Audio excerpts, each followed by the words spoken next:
This is The Ramsey Show.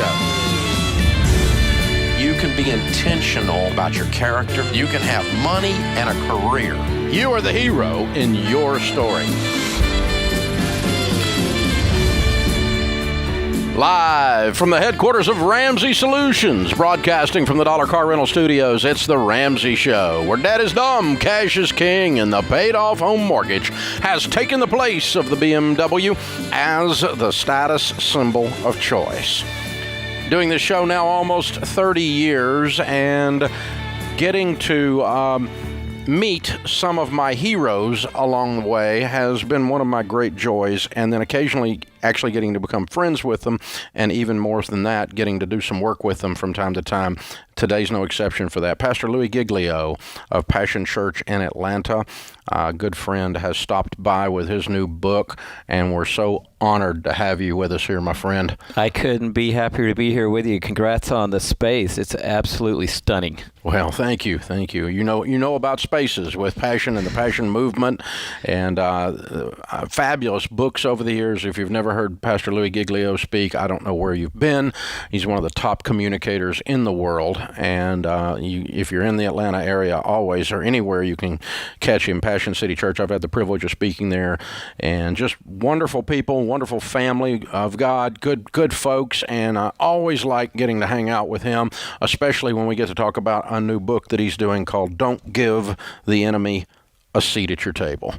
That's pretty straight on. It's really to the point. It's one of those books that you don't have to read the whole book. I do recommend that people read the book, but I like the ones that you get the message on the cover. Total money makeover. Total money makeover. That's what I need to do. Yeah. Oh, you're going to tell me how to do that. This is the message. Don't give the enemy a seat at your table. If this enemy could come into paradise, Dave, think about it. Paradise.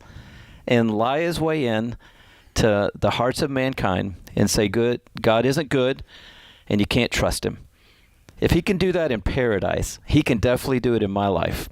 He could do it in anybody's life. He can do it in Atlanta. He can do it in Nashville. He can do it in Dallas and Houston. He can do it when things are unraveling and it's not paradise, if he could do it in paradise. So we got to watch what we think. We got to be careful what thought we allow to take a seat at our table.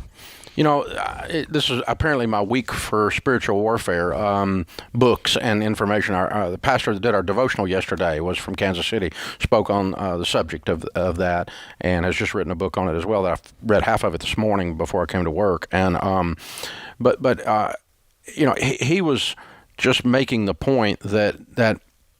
And you know this more than I do, but I also already knew it, but it was good to be reminded that very seldom does the enemy come straight at you. Instead, he brings you something that's 98% truth. Yeah, I mean, there's very few occasions where the enemy shows up and says, hey, I'm the enemy. I would like to rip your eyeballs out. Yeah. You know? Yeah. I want to destroy your marriage. I would like to destroy your confidence. I want to take your business down. No, he comes in that side door where I was actually when I got this message. I'd been through about a 4-month battle, and some things have been said, some things have been done. About 4 months in, I get a phone call, and the phone call is, I bet you've got one like this. You're not going to believe what happened today. It was that moment of vindication. And I reached out to a friend, and I said, you are not going to believe what I just heard. If you give things enough time, what did I want, Dave? I wanted commiseration. I want somebody just to come alongside and say, hey, man, you're good, and you were right. But my friend knew I didn't need commiseration. My friend that I sent the text to knew that I needed a wake-up call because I was acting like an orphan when I'm the son of a king. And he sent me 9 words in reply. Don't give the enemy a seat at your table. In other words, his whole 4 months of consternation, frustration, all this internal processing you've been doing, all that is because you let the enemy sit at your table. And you need to take your thinking back starting today. And that text became the cover of this book, the title of this book, and that text has literally changed my life over the last 6-8 years. Well, when you get pounded, and I have been this year, you have been this year, a lot of people have been this year by different things. But I mean, I watched and sent you positive texts during that time as well. And we forget to do the basics like take every thought captive. And instead, we sit, and it's almost like in the 7th grade at the lunch table, when you walk away and you go, now I know what I should have said.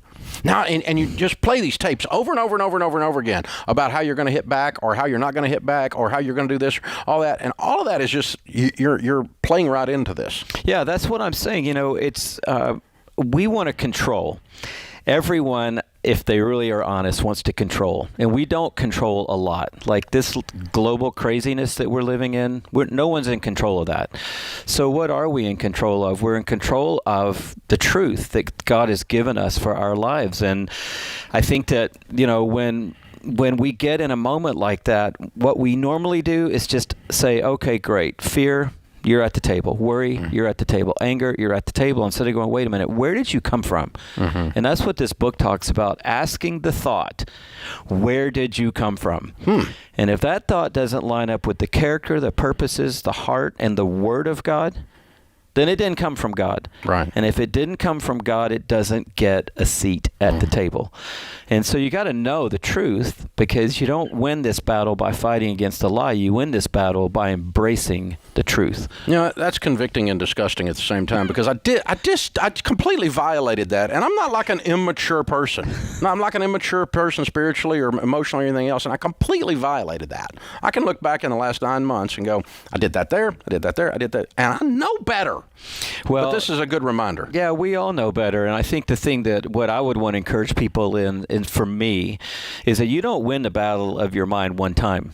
You win the battle of your mind every day. That's what God's Word says. Renew your mind every single day. Keep renewing your mind to the truth. And it's not something that you do and then walk away from, because our minds are an open field to whatever seeds want to get blown there by whatever wind is coming our way. And we've got to think every single time, I've got the authority to take control of my mind. And isn't that what people really need to start with? I can do this. I can change the way I think. I'm in charge of my thoughts. No one else is. It's one of the few things I actually can control. Don't give the enemy a seat at your table. It's for sale anywhere great books are for sale. Pastor Louis Giglio of Passion City Church, the original visionary of the entire Passion movement, is my guest this segment, and this is a book we all need as a reminder, because not only do you become who you hang around with, you become what you think about. And both of those are scriptural concepts, and if you hang around with and think about the enemy's processes, thoughts, and presence, you're going to get a lot out of him.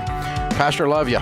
Love you too. So good to see you. Appreciate you coming by and hanging out with us here in Nashville. Again, the book, Don't Give the Enemy a Seat at Your Table.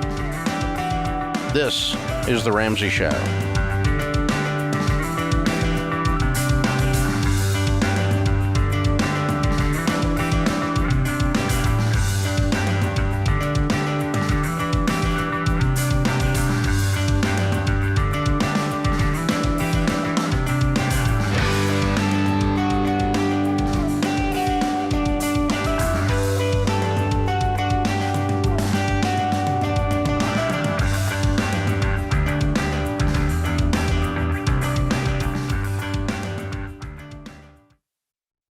What makes our show unique is that we genuinely care about our listeners. We're intentional about choosing the best advertisers to recommend.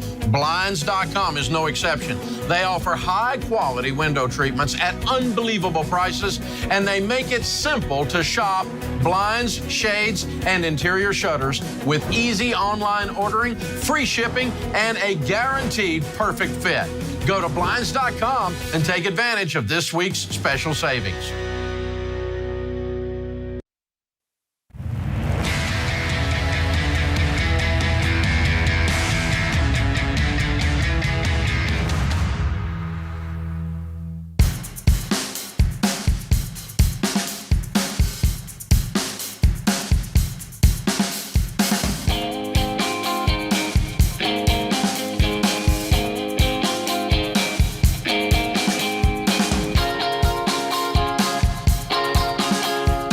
#1 best-selling author Ken Coleman, Ramsey personality, is my co-host today as we take your questions about your life and your money here on The Ramsey Show. Open phones at 888-825-5225, 888-825-5225. Well, happy birthday, Ken. Well, thank you, Dave. It's hard to believe. They sneak up on me every year. I don't know if yours do, but mine do. It's kind of like I didn't see it coming. I got all the old man jokes, right? So it's like the closer life's like toilet paper. The closer you get to the end, the faster it goes. Oh, it's so good. Dave, we got this fun tradition. I got to let people in on this where Dave sends out. Everybody gets an email. If you're a Ramsey Solutions teammate, you get an email on your birthday, and there's always some fun GIF or whatever they call it, GIF or GIF. I never know what to say. And today was a picture of Albert Einstein, saying that studies show that birthdays are good things, something along those lines. Studies show that birthdays are good. Statistics show that birthdays are good for you. The more of them you have, the longer you live. That's right. So today is a day of gratitude. Another year in the books. 47, Dave. Really? Yeah. Well, I wouldn't have thunk it. Really? Yeah, I would have thought you were much older than that. Boy, folks, that's what's called being reeled in. He had me with the hook, and I thought I was going to bless me with like 41 or something. Yeah. So what is this? This is your 30 or your 28th anniversary of your 29th birthday. Yeah. Not bad. It's hard to believe. Not bad. There we go. Good stuff. The maturity doesn't match the age, as we know. We're still working on that. I'm in heavy. Listen, if you're mature, you're no good in talk radio. So let me right. just help you with that. Yeah. Phone number 888-825-5225. Callie is going to start us off in Indianapolis. Hi, Callie. How are you? Hi, Dave. How are you? Better than I deserve. What's up? So I'm getting married at the end of August. I'm super excited to marry this man, and we've talked about our debts in premarital counseling. I do have a medical debt for my son. It was about $47,000. He was in a PQ for a couple weeks, and I didn't have insurance, unfortunately, at the time. I do now, so that's taken care of. But I was curious where I put my medical debt that's actually now in collections because it started around COVID time, so I couldn't pay it. Where would I put that in the baby steps? Once we go through financial peace, whenever we get signed up for that, where would I end up putting my son's medical debt within our other debt? So what do you make? I make 57. What about him? He makes 85. And when you get married? August 29th. Congratulations. Thank you. How's your baby doing? He's doing so much better. He is the light of my life and the light of my fiance's life. He's a lot better now. Just fluke incident, and he aspirated a peanut. Yeah. So you just outlined a life that is going really, really well, and we get to work on, and all we have to work on is some math stuff. So really good. Yeah. You're in a good place. Awesome. Very nice. And how much debt do you have not counting this? We have a car. I have a car that's $7,000. That's our smallest debt. And then I would say altogether, I think we have about $80,000. Counting the 47 or not? Not counting the 47. What's the rest of the 80? Student loans? He has student loans. Yeah, he's a GM for a hotel. Mm-hmm. And then I have my car, and then I also, so during COVID, I didn't have insurance. His dad doesn't help. So I ended up crashing my car, and I'm paying them $12,000 for that. Okay, so, but the biggest number on this is student loans. The biggest number is just student loans, yes, sir. Okay. All right. Now, is the, are they attempting to collect, or are you paying any payments on the 47? I'm not paying any payments right now. His son was supposed to help me. His father was supposed to help me. That's actually in our mediation agreement. That hasn't happened yet. Mm-hmm. But I was paying payments, and then I stopped, and so it's gone to collections. I called about it, and it's at a collection agency. Okay. Right now, but they're not calling on it. No. Yeah. Here's the thing: you probably can settle this for, say, 50 cents on the dollar, something like that, if you had the lump sum. And so I would take something like a number like a $20,000 number and plug that into your debt snowball, wherever it really goes. It sounds like it's before the student loans, but after some of the car stuff. And I'd build up $20,000 cash, and I would call them, is this a single bill or a total of 47 on medical? It's It's a single bill. It's at a children's hospital. Yeah. I would also call the hospital administrator and see if you can get an in-person meeting. With COVID, I doubt you can. But anytime you can meet with someone in person, you can plead your case better and just go, I don't have any money. Obviously, the reason I didn't have insurance. The reason I have insurance, I didn't have any money. So if you guys will settle this, we appreciate the service you gave us. We're thankful for that, and we don't want to be anything but honorable. But we just don't have $47,000. If you guys will take $20,000, I'll get it to you really, really fast, and then make it a priority if you can get a settlement agreement. But any settlements you do in writing, and you never give a collector of any kind electronic access to your checking account because they lie. It's a problem. Yeah.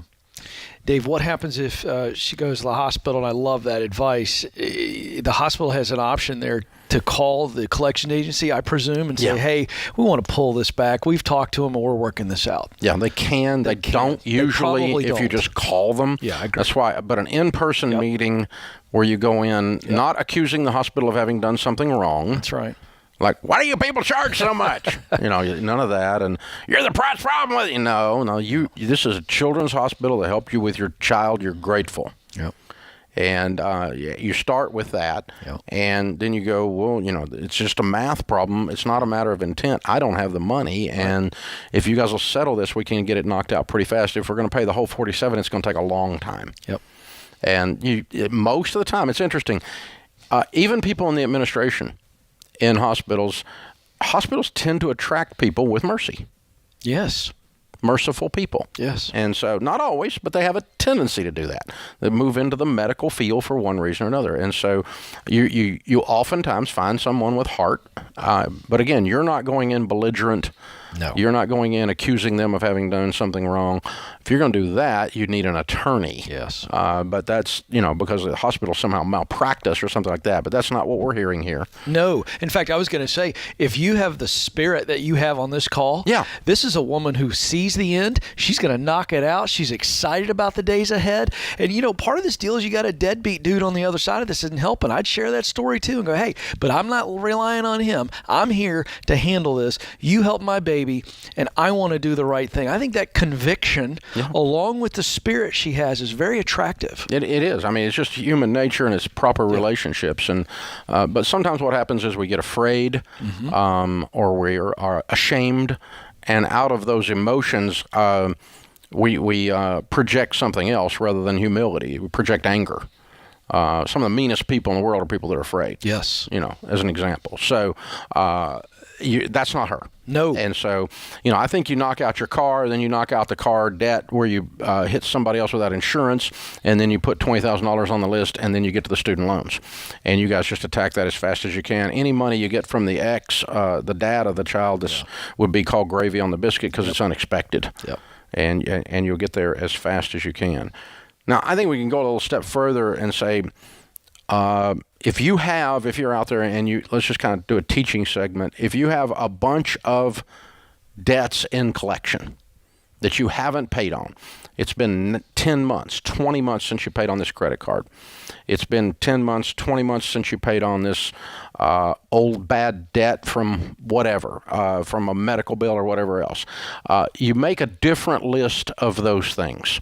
And when you're working your debt snowball, if you got a whole bunch of that, and this is one singular debt, and it had an unusual story around it, but you'd knock out your existing debt snowball first, the ones you're current on, because that frees up all those payments you don't have anymore, and then you work through the defaulted student loan or the defaulted debt snowball, one debt at a time, settle it, close it in writing, no electronic access to your checking account, do the next one, do the next one, do the next one. But freeing up those doesn't free up cash flow because you're not paying payments on them. This is The Ramsey Show.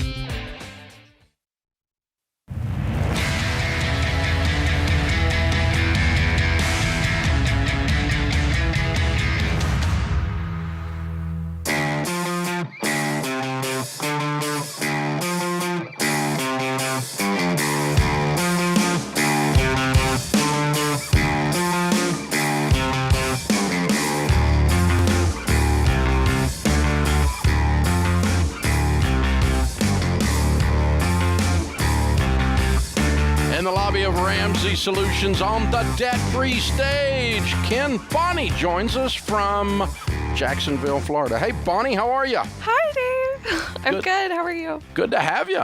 I'm excited to be here. All the way from Jacksonville. Very cool. Yes, all the way from Florida. How much have you paid off? About $43,000. Love it. How long did that take?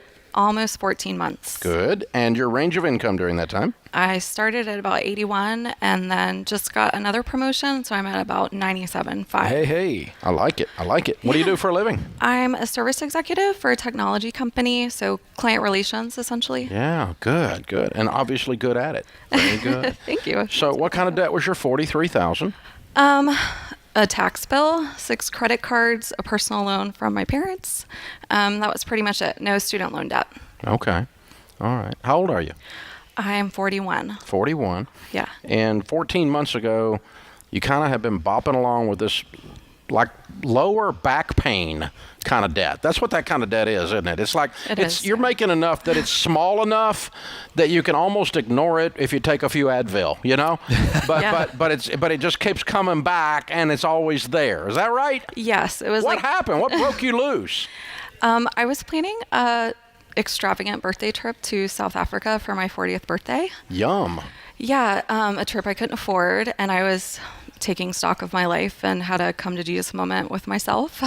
Oh, it's the old 40th birthday thing. The 40th birthday thing, yeah. So taking a look at my finances and knowing I couldn't afford it, and then I was in a toxic relationship at the time. I didn't like my job. Basically, I wanted to change everything and was looking for ways to cut costs. So I enlisted the help of my parents and asked if I could move in with them for a year. Wow. To pay off debt. Yeah, so they're... And they were one of the debts, and so they said yes. Yes, I paid them first. And it was a huge blessing because then COVID came along, and so we let the boyfriend go first and asked him to leave, and then I got a different job that I liked a lot more. And, new job, no boyfriend, no apartment lease, no trip to South Africa, and we're getting out of debt. Right. And look at you. Yes, thank you. It's been a long journey, but sounds I'm very cleansing. Grateful. It was very, in more ways than financial. Oh, yeah, career, boyfriend, the whole thing. I mean, this is awesome. This is great. Yeah, I'm very, very grateful. Yeah, I want to ask you a quick progression there. So you gave us the range of income from 81 to 97. Yes. So when you were in this miserable job and you changed to something you like, is that where we pick up 81? Did you get a bump there, or was it a parallel move? I actually went from 81. My first promotion was to about 87. Okay. And then the month after I was debt-free, I got another promotion to 97.5. Wow. And I feel like God was just saying, thank you for being a good steward of what you have. Sure. And now you don't have to struggle as much anymore. Little tip of the hat from the Holy Spirit. Yeah. Well done. How much did the loving the work, really enjoying the work, how much did that play into any mindset or emotion and performance that led to what you believe? Did it lead to the promotion is my question, do you think? I think I was just hyper-focused, so everything else that was positive that I was drawing to myself, I think just led to a job promotion. Yeah. It was more so my boss I didn't like. If I'm telling the truth. That's not a surprise. People leave leaders, not companies. Right. Yeah, the work was okay. I'm actually at the same company. I'm just have jumped departments. So good for you. Yeah, so much better fit. Not surprising, Dave. You hear that all the time. Yep. Focus. Yep. Focus to get out of debt led to professional gains, not just financial. And another thing was you cleaned all this junk out of your life, and you were in the process of cleaning junk out of your life. I did, of different kinds, and this is such a great story. I'm so proud of you. Thank you. Your parents got to be proud of you. I hope so. They're here with me today. They came with you to cheer, right? Yes, they did, and my niece Christabel as well. All right, very good, very good. Well, that's cool. That makes a nice Nashville trip. Not South Africa, but a good trip. Not South Africa. I told my parents when this was all over, I would buy them a vacation. So I'm sending them on a cruise for their 50th wedding anniversary next year. That's awesome. Hey, that's more fun than going yourself. I like it. Yes, I'm very excited. That's awesome. Very cool. So 14 months, $43,000, that's pretty intense. Yeah, it was. What do you tell people the key is? Living on a budget, for sure. For a while I did Dave-ish. I took Financial Peace years ago. But like you said, I had enough to manage the chaos. It was just sort of my juggling system. And now it's more of a this is why I have hope, and focusing on investing and planning my future. And when I decided to do this, I was just in a really hopeless place and struggling with depression and going through a breakup. So I was a hot mess when I moved into my parents' house. But I had a lot of shame, dealing with thoughts that I hadn't been a good steward of what God had given me. And I know I was capable of more. So I just prayed that, I could be the person I wanted to be. I wanted to be someone my family would be proud of. And that one day I'd stand here. They are. Oh, that's awesome. They are proud of you, and we are too. Thank and you. that shame flipped to conviction then, and it's game on. Yeah. Yes, it was game on. Yeah. Shame is destructive. Conviction will get your butt in gear. Yeah. Yeah, it will. It will. I'm so proud of you. Well Thank done. you. Very powerful. Wow, your whole life has changed, and it's the debt piece is just part of it. It was just part of it. Part of it, but it almost precipitated it in a sense. It started the whole ball rolling. It did.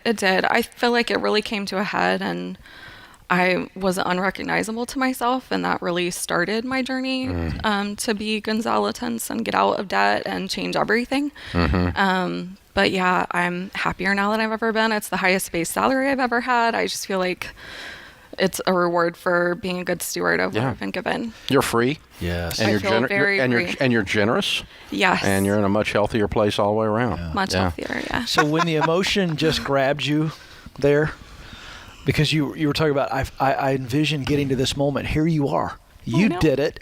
You are standing on the debt-free stage. I want you to tell people, because the emotion's still all over you. It was hard. Is it worth it? Standing there moments before you do your screaming, was it worth it? Absolutely. Absolutely. I would say for anyone listening that's struggling, it's hard to hold on to your hope, especially day after day. Like, even in the $40, plus $1,000, I also paid cash for about $3,500 of car repairs in that time. So anytime something would go wrong with my car, I was so discouraged, and I had a plan for I will be debt free on this day, and then something else would go wrong. And I listened to your podcast, and I would hear the debt free screams and just think, if I just keep going, just one more day, I can do this. And then the chains start to drop off, and you see the light at the end of the tunnel. It's not an oncoming train. And here I am. You are there. I'm here. I'm just going to leave and let her do the next segment.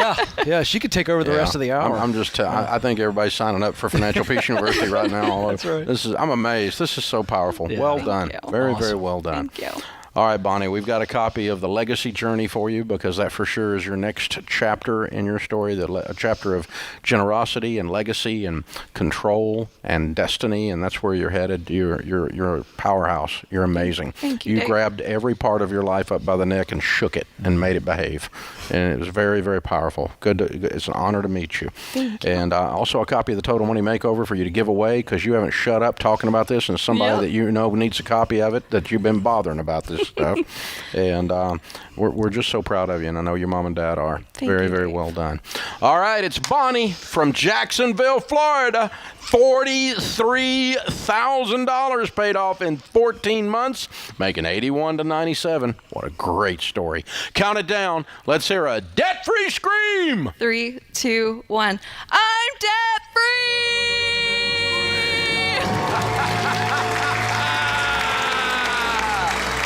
Love it! Woo! Absolutely fabulous. Unbelievable. What a great story. This is The Ramsey Show.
Ken Coleman, Ramsey Personality, is my co-host today. Open phones at 888-825-5225. You guys jump in. We'll talk about your life and your money.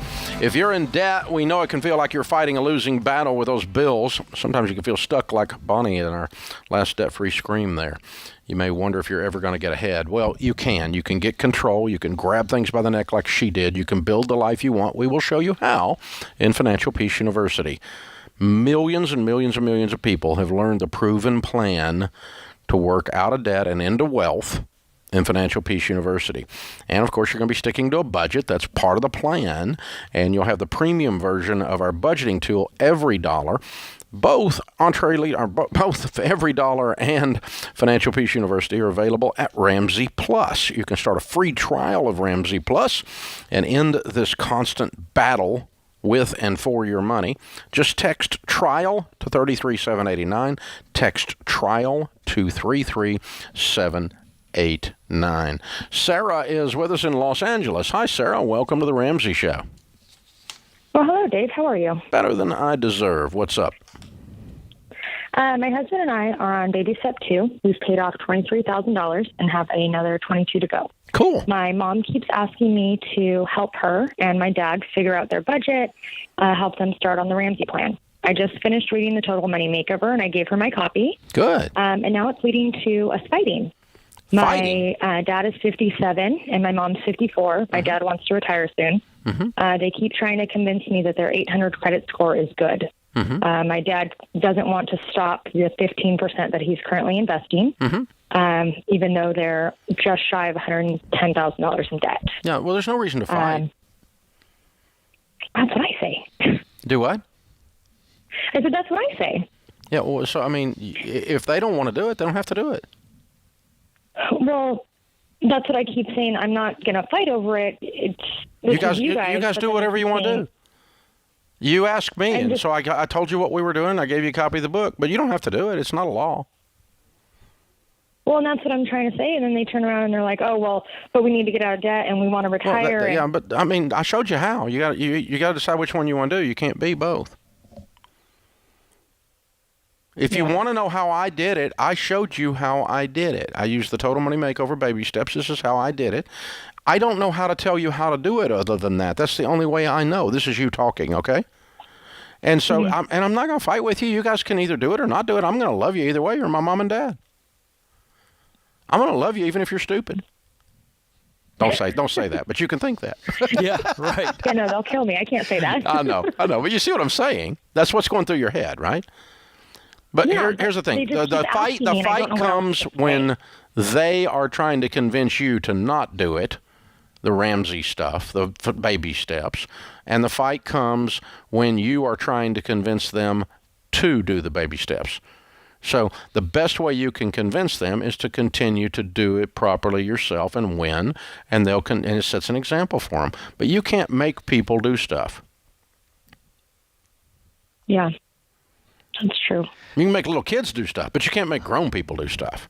And you can only make little kids do stuff. You can only make little kids do stuff until you leave the room. Right. That's right. Sarah, one of the things, Sarah, I hear the tension for you because they keep asking you, and you're so passionate, you're so convicted on this journey that you can't just answer a question. You know, and I think that's where there may be some tension there. And I think Dave's absolutely right. I think if they keep asking you a question, you go, I'm not sure. I'll text you later tonight. I think it's on page 87 of chapter 3 or whatever. And just stay out of the communication. If you're feeling your tension rise because of your tremendous conviction, then you're going to have to just, when they ask a question, say, I'll look it up. It's in this chapter. It's in chapter 5 or it's in chapter 6 or whatever it is. And give them the answer, but don't get involved in the back and forth opinion stuff because Dave's right. Well, I don't want to do that. Okay. Yeah, great. Sure. That's cool. I don't want to stop putting money in my 401k. Okay. I mean, if somebody calls me up on the air here and I'm the guy, okay?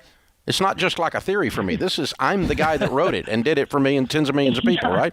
If somebody calls me up here on the air and wants to argue with me, I'll talk to them for a minute or two and then I just go to the next caller. I'm not going to have a debate with somebody about this because I'm right. I'm not going to have a discussion about it. I mean, I'm not right about everything, but this stuff, 20 million people have done this stuff under my direction. So it's not like it's wrong anymore. It's not like an opinion. It's not a theory by a broke college professor. This is we do this, and this is, I may not be able to do anything else, but this I can do. So I'm not going to argue with you about it. If you don't agree with me, you're just what's known as wrong, and America's a great place. You're allowed to be wrong. Yeah. And so, you just have to be kind about it and have a little bit of that in your head, a little bit of those kinds of tapes, almost sarcasm playing in your head, and you just kind of don't be mean and don't be unkind, and just go, Dad, if you don't want to do that, that's okay. I understand. I love you. This is a plan I'm doing. You are a grown man. You get to choose what you're going to do. Yeah. And I'm going to love you either way. Yeah, and that creates the emotional boundary that you need. You need that. You need to be able to put a boundary out there and go, we're doing it. We're all in for us. Mom and Dad, they got their big boy pants on and their big girl pants. So at some point, don't get sucked into the back and forth on it. I'm not going to try to make you do it, and please don't try to make me not do it. That's right. There's your clearest boundary. Yeah. And because either one of those are going to cause a problem, and we're going to have conflict, and I don't want to have conflict with you. I just want to love you. Mm-hmm. And there's no point in the conflict because you're grown people. You're allowed to do whatever you want to do, even if you're wrong. I got relatives that vote wrong. Oh, I've heard. And I love them anyway. That's true. That's true. It's okay. They just don't know how to vote, and no amount of talking to them helps either. No. So I just quit. I quit arguing with them a long time ago, and I just know my vote got canceled out by so and so. They just don't know how to vote, and so you just can't. There's some things you just can't argue about. Doesn't do any good. Jimmy's with us in California. Hi, Jimmy. How are you?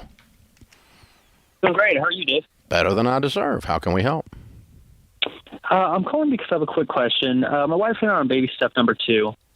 We recently just sold our condo, made a profit of around $75,000. In the bank right now, we have $185,000. The issue is we have $170,000 in student loans. My question is, would you save a large chunk of that? We're looking at a home around $600,000. Save 20% of that for a down payment, or would you place a large sum of that towards the student loan debt? Did I understand you have $185 in the bank and $170 in student loan debt? Yes, you did. Okay. Well, what we teach folks is don't buy a house until you're debt-free and have an emergency fund. Okay. So I think you're renting for a while because I think you just used 170 of your 185 to become debt-free. Yeah. Al, you're not going to do that, are you?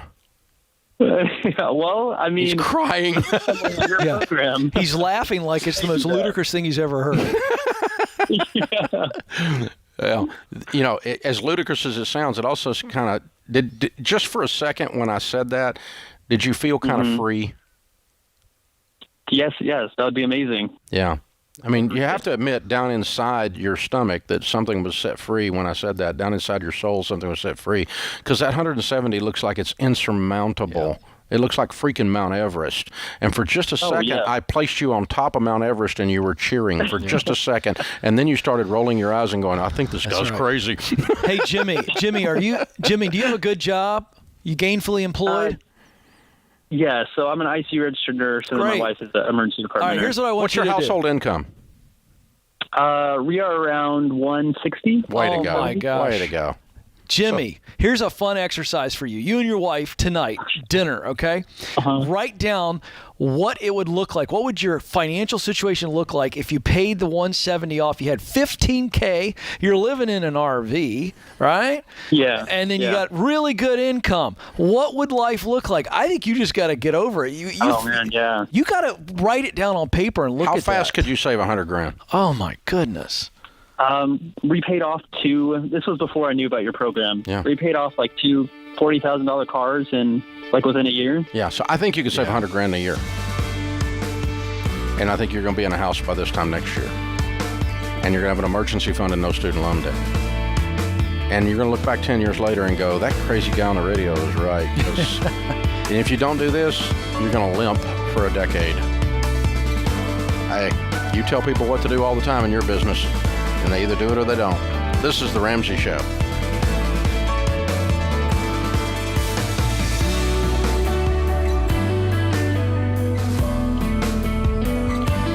a friend or family member that needs a daily dose of Ramsey advice in their life? Let them know about the Ramsey Call of the Day podcast. It's a quick hit of advice about life and money in under 10 minutes. Check out the Ramsey Call of the Day podcast wherever you listen to podcasts.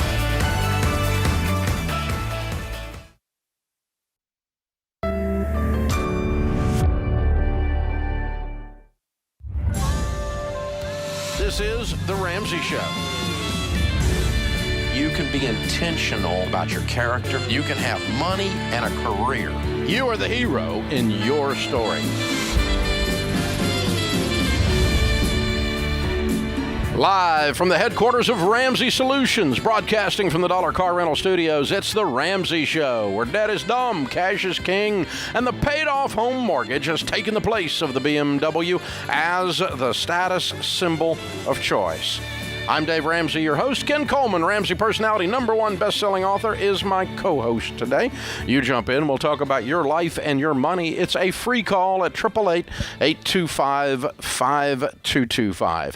If you've not heard the Ken Coleman Show, it is broadcast on Sirius XM, 75-plus radio stations, and a podcast and a YouTube channel every day. It's all about finding your path to your dream job, finding your path through your career. And Ken coaches people looking for new jobs, how to move up in their current jobs, how to find their giftings and align with it, and it is working. So Ken talks about the workplace all the time.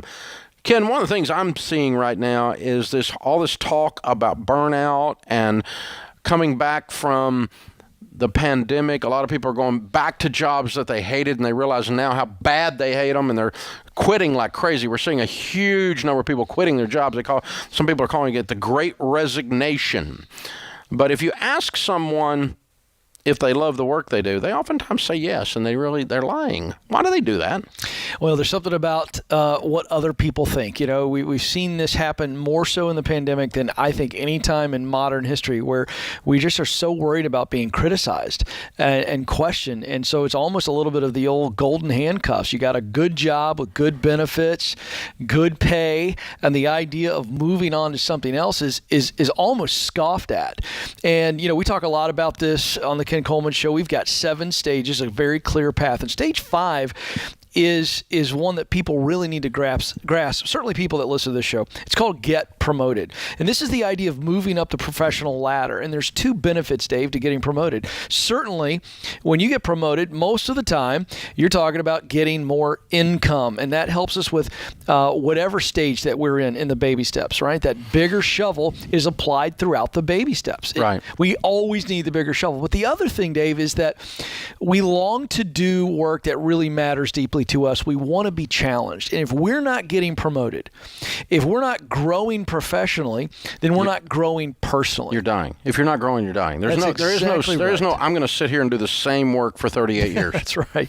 Because your work deteriorates. Oh, yeah. You cannot do the same work for 38 years. At some point, you master it. You're going to do better or you're going to do worse. Yeah, but you're not going to do the same. That's right. And so if you did that, now listen, my parents' generation, certainly my grandfather's generation, the greatest generation, they would work the same job for 30 to 40 years. Those days are over. The job is okay, but the work's different. The work has changed. And then, you know what's really cool, these younger generations, certainly the millennials begin to introduce this, but the generation after them, these Gen Z kids, they really want to do something that matters deeply to them, personal values. And I think that's a really nice thing to see. But this idea of, well, I'm burned out and I don't want to do the work anymore, that's not true. Dave, I just posted something last week on Instagram at Ken Coleman, and it was a clip from the show, the Ken Coleman Show, where I was talking about a news article that shows there is a huge percentage of teachers that are planning to resign this year and next year because of the administrative demands on them, the focus on aptitude scores and things of that nature that have nothing to do with the kids' grades. It's all about they're tired of no teaching child left behind. They're tired of teaching social agendas instead of teaching academics. That's the third piece. They're being forced to teach something that is politically a real hot potato, and so they're going, I can't do it anymore. And what you have to understand there is, if that's you, no matter what profession you're in, you still love the work, but the environment itself is what you need to change, not necessarily the profession. Understand that you could be what I call in the sweet spot where you're using your talent to do work you love to produce results that matter. But if you're in a crappy environment, that'll get old quick, and you'll want to change location. So, Dave, in this great resignation that they're reporting that you mentioned, 40%, their economists are predicting 40% of the American workforce will change jobs in 2021. Good Lord. Don't, please, don't just move to something else because of a paycheck. Make sure that you love the work, because I can't tell you how many times I'll get a call from somebody and say, well, I got a promotion, Ken, and I took it, and I'm miserable. Yeah. You got to love the work, and you got to care about the results of the work. Don't come to Ramsey Solutions and work here if you don't care deeply about providing hope through practical content that is transformational. Don't come here, because that's what we bleed over here. And if you can't get excited about that, it's just a job for you, and we don't want you, and you won't want to be here. Yeah, that's exactly right. And it's actually a job requirement here. Got to be a crusader. That you care, yeah. And so we're hiring 300 folks this year, and one of the things we're interviewing for is, are you going to care deeply, and do you care deeply about what it is you're going to be doing, and how and where you're going to be doing it. And so, because the last thing I want to do is be giving people my money who don't care. Yeah. And then because they always mail it in. Yeah. They're not creative. They're not productive. They're not game on. And we'll be a train stop for them. Yeah, and I don't have time. It's too expensive to hire people and bring them in here and then move them out. It's just too expensive.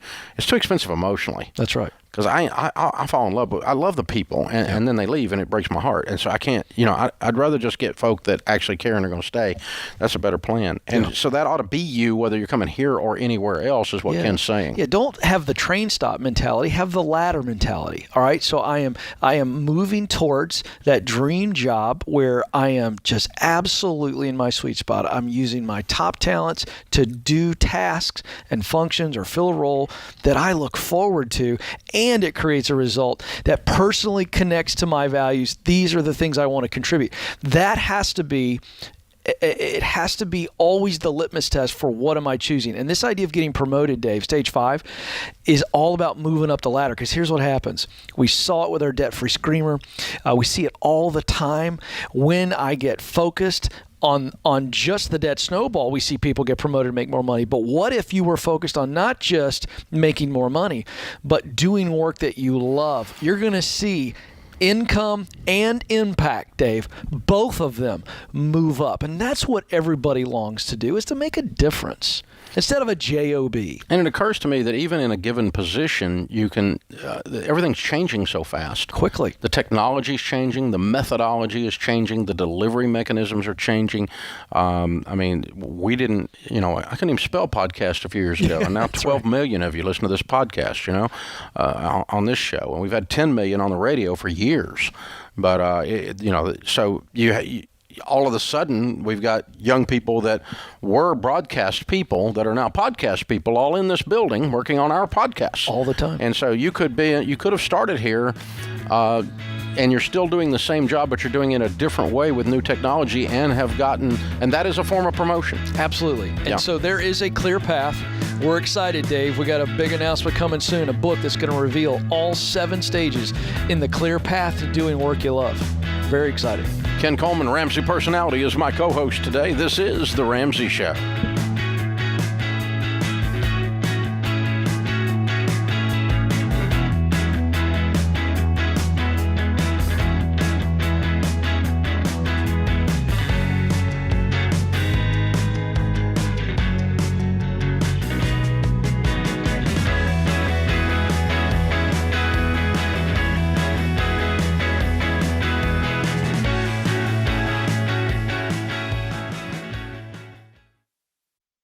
Stop paying your overpriced wireless provider and switch to Pure Talk.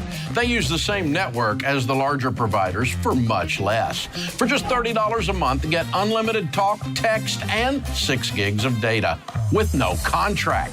The average family saves over $70 a month by switching to Pure Talk. Just go to puretalk.com and enter the promo code Ramsey to save 50% off your first month. Pure Talk, simply smarter wireless.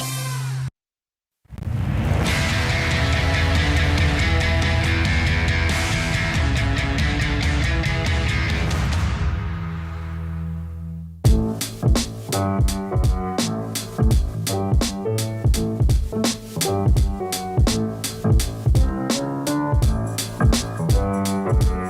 Coleman, Ramsey Personality, is my co-host today. Nathan is in Richmond, Virginia. Hi, Nathan. How can we help? Hi, how are you doing? Better than I deserve. What's going on? Okay, so here's what I got going on. I'm 25 years old. I'm getting money from my father who recently passed away. It's going to be over $200,000. I'm not the best in money management. I've heard the saying, it takes money to make money. Should I invest this money into a business? Should I save this money? What should I do if I want to become a millionaire by the time I'm in my 30s? How long ago did your dad pass away, Nathan? He passed away a couple months ago. I'm sorry. Y'all close? We were pretty close. He had dementia and Alzheimer's, so I didn't see him too often because he was in a assisted living facility. Sure. And I lived across the country, so he was in Arizona with my sisters, and then I lived over here in Virginia. Gotcha. So you're getting $200,000 cash? It's not over that. It is just over that? Yeah, I'm not sure of the exact number. But I mean, it's not a piece of property or something else. It's just it's investments or cash that's going to come to you liquid that you're going to be able to do whatever you want to do with it.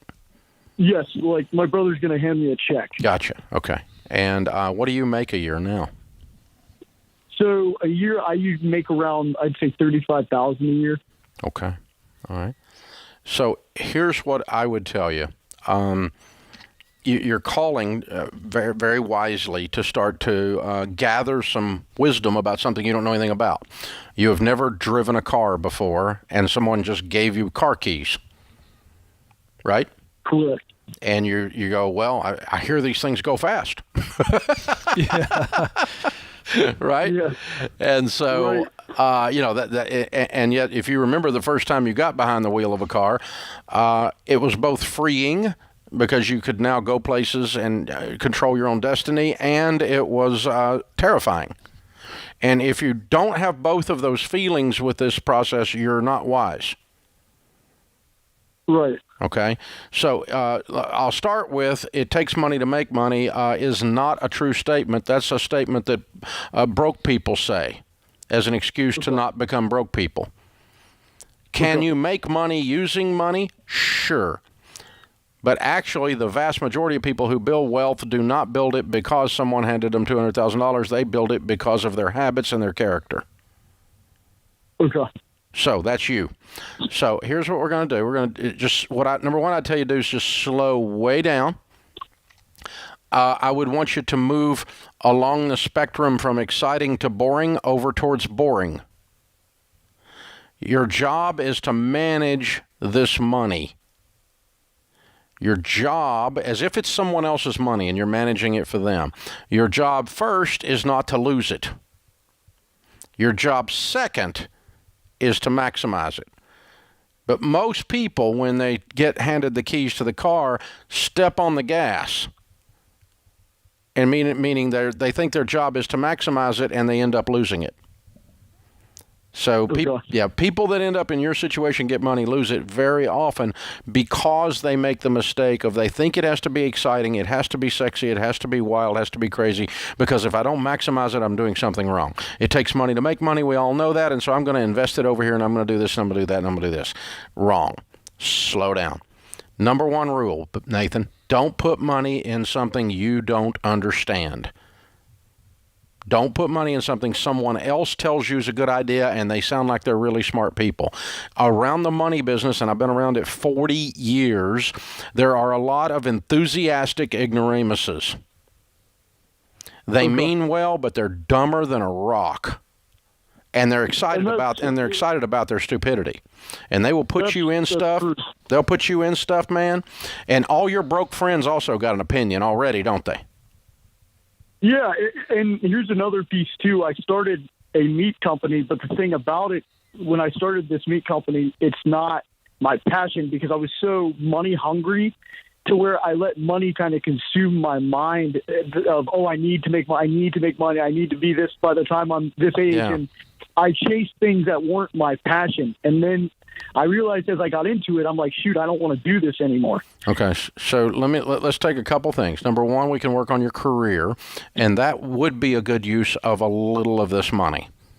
If it got you into your passion, I'll hand off to Ken in a minute and let him work on that, okay? But then thing two, here's a rule. If you were to invest this money and not touch it in good growth stock mutual funds, and if it made 10% rate of return on average, in 7 years it would double. You would have 400. And you would be, what, 29 years old, right? No, how do you say you're 25? 25, yeah. Yeah, okay, so you'd be 32 years old.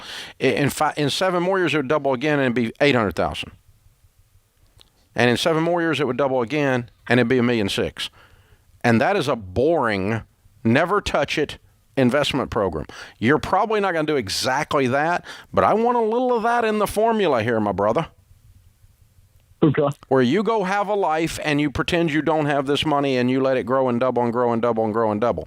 And so here, my last piece of instruction before Ken helps you on the career side is I want you to go to Dave Ramsey or to RamseySolutions.com and click on SmartVestor. Sit down with a SmartVestor Pro, and they will teach you about mutual funds, and then you can decide how much of this needs to go into your career changes and how much of it needs to go into mutual funds, and that just sit there and just double. So, Ken? Yeah, real quick question here. Is the meat company that you started, is that what's getting you the $35,000 a year?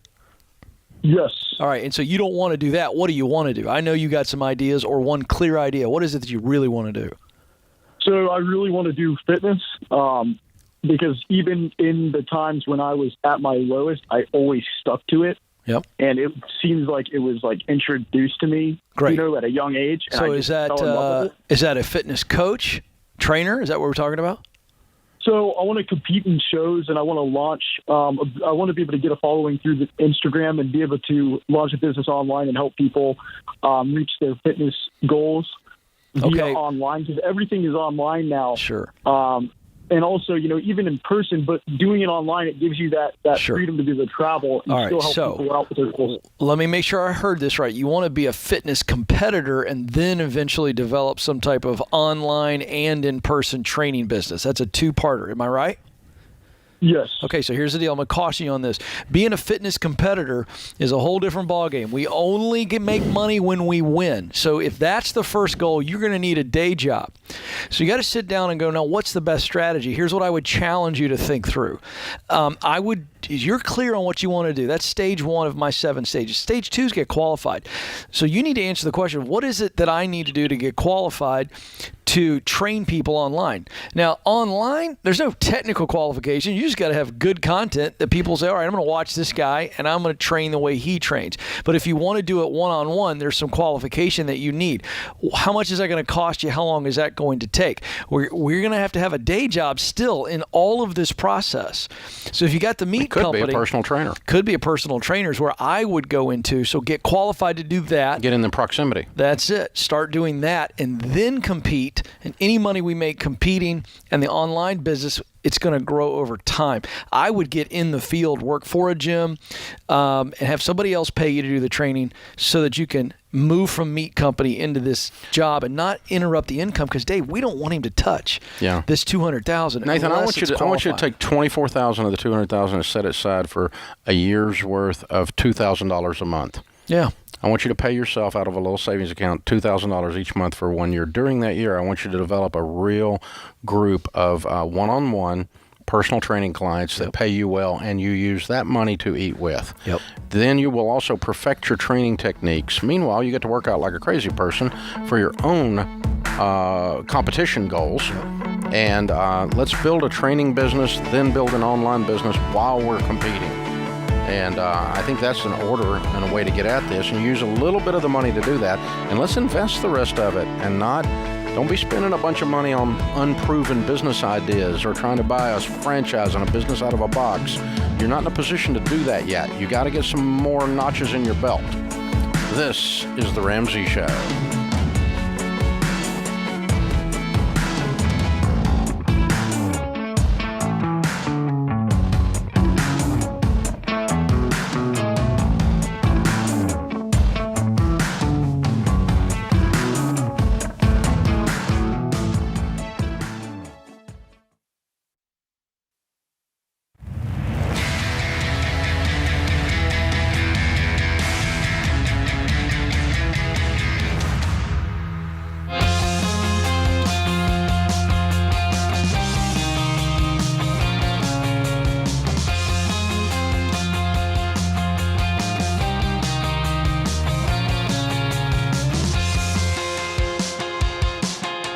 lobby of Ramsey Solutions on the debt-free stage. Evan and Alyssa are with us. Hey, guys, how are you? Doing great, Good. Dave. Welcome. Where do you guys live? Germantown, Wisconsin.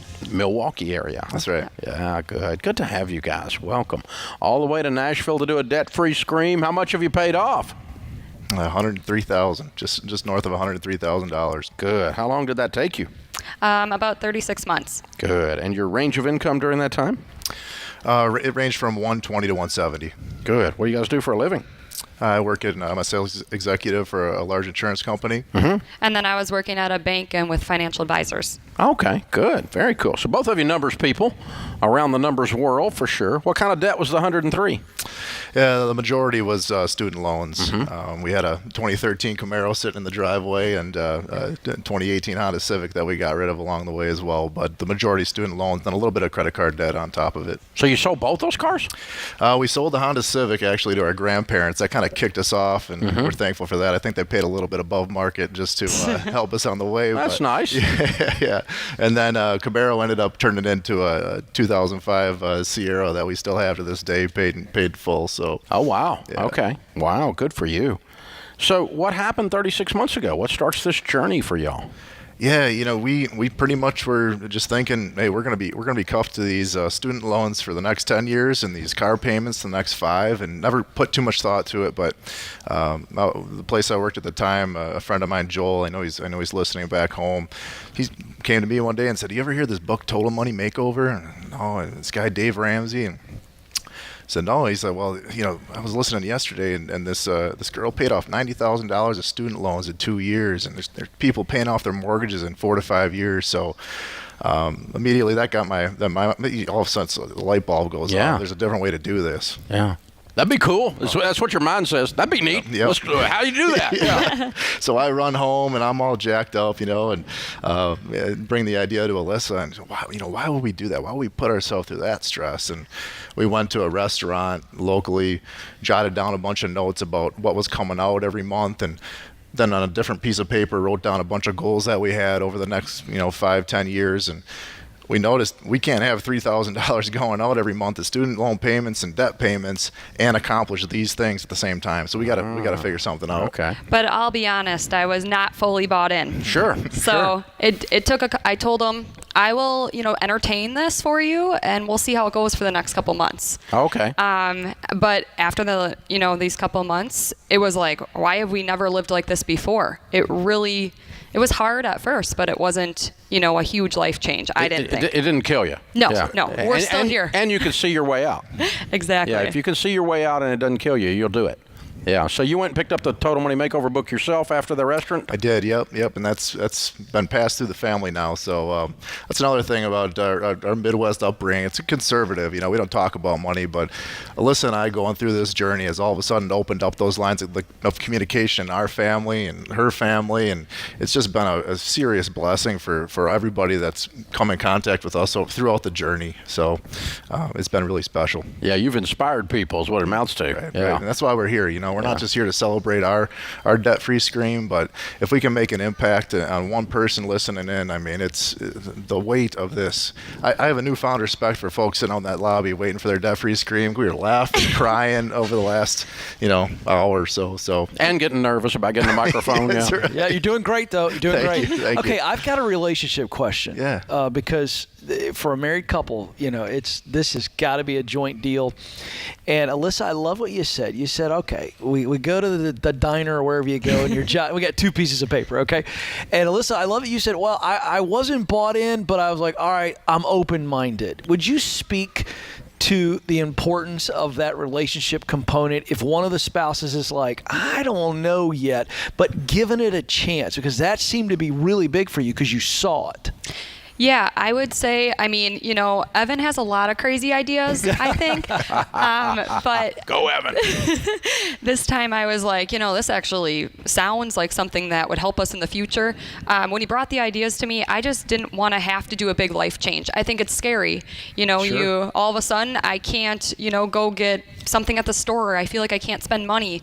I didn't want to have to feel guilty about making purchases. But when he really showed me, and we started doing it, it was a lot easier than I thought. There was things that we didn't even know where half of our spending was going. Yeah. So when we really wrote it down and having me bought our whole relationship even to the next level, I feel like. You know, we were both on the same page. I do know some people who want to pay off all their debt and they don't have their spouse, you know, bought in. And I said it may not work. Yeah. You know, you really have to have that person that has the same drive as you. We both log our spending, you know, in the app. You both have to be determined to do it. Yeah. Yeah. You weren't resistant, but you just wanted to prove out because he brought you other schemes and scams. Sharon says that. She says, you're scheming and scamming.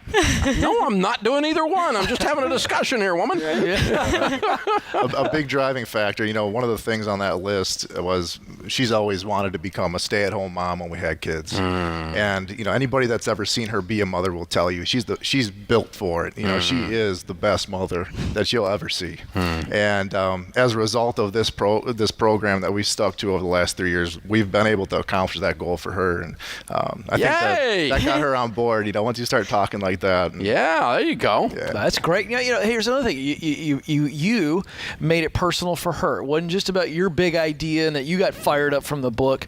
You tapped into her future, desired future, her dreams. Look at the tears on her. She loves being a mama. I mean, that's what it's about. That's financial peace right there. For sure. Yeah. Good for you. Not to get, I'm hoping I get through without getting emotional like her, but you asked the last debt-free scream, what made it worth it for you, right? There was a situation, we were coming up towards the very end of our journey, and we had our son in daycare. She was working part-time just to make some more money so we could kind of speed this thing along. And again, her whole goal was become a stay-at-home mother. Our second baby was due in a month at this point. Yep. So we're in stork mode, as you guys call it. I think we had like 30 grand sitting in the bank account, and we're just working out the numbers to figure out how we can make this all happen at once. Have the baby debt-free, stay at home, you know. And about a month before we were about to pull our son from daycare, we get a call. It's a great daycare, and we still have friends there to this day that we love talking to on a regular basis, and we'd go back there, you know. But they had a situation where our 2-year-old was left out. They go out to the playground. They left our son out, you know. It was a really short period of time. It was like 5 minutes. He was like hidden on a playhouse where they couldn't see him. Yeah. And, you know, I think about my boy being out there alone and scared. And we had the ability. And they called you and told you about it. They admitted it. Yeah, they called us. You know, it was a regulation put on them by the state, and they stuck to it. We appreciate that, and we're still good friends with the owner of that place. Yeah, well, I mean, everybody makes a mistake, but that goes, okay, done. Yep. I'm done. And because of where we were, you could pull the trigger. Yeah, I got a call at 10 o'clock in the morning. I was at that daycare at 11 taking my son out. He's never gone back. And when people ask Alyssa what she does for a living, and then my son's next to her, he says, I stay home with mommy. You know, it's just such a the weight was. It's really rewarding that we were able to do that, and now he can, you know, I can hang out with him every day, and we do fun things every day. Yep. That's worth $103,000, and anything you sacrifice to get rid of it all day. Yeah, that's a check well written right there. Well done, guys. I love it. You guys are amazing. Thank you. You're inspiring. So fun. So fun. So the key, well, we ain't even got time. I'm not going to do it. I'm going to give you a copy of the Total Money Makeover to give away. So somebody that's at a restaurant somewhere doing their goals probably needs a copy of that book. You're going to run into them. And I'll give you a copy of The Legacy Journey because you definitely have changed your family tree in so many different ways in this story. So inspiring. So well done, you guys. Thank you. Thank you. All right, Evan and Alyssa, Milwaukee, Wisconsin area, $103,000 paid off in 36 months. Make it 120 to 170. Count it down. Let's hear a debt-free scream. 3, 2, 1. We're debt-free!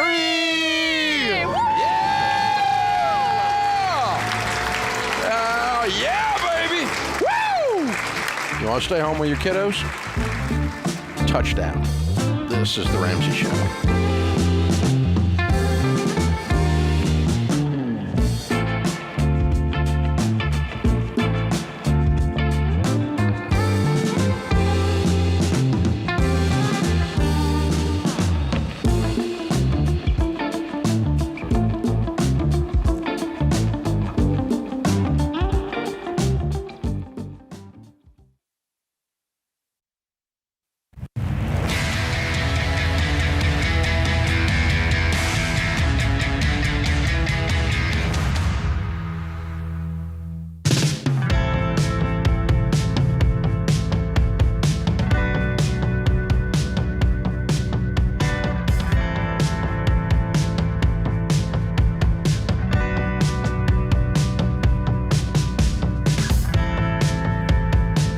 Ken Coleman, Ramsey Personality, is my co-host today. Open phones at 888-825-5225. Our question of the day comes from Blinds.com. They have a 100% satisfaction guarantee.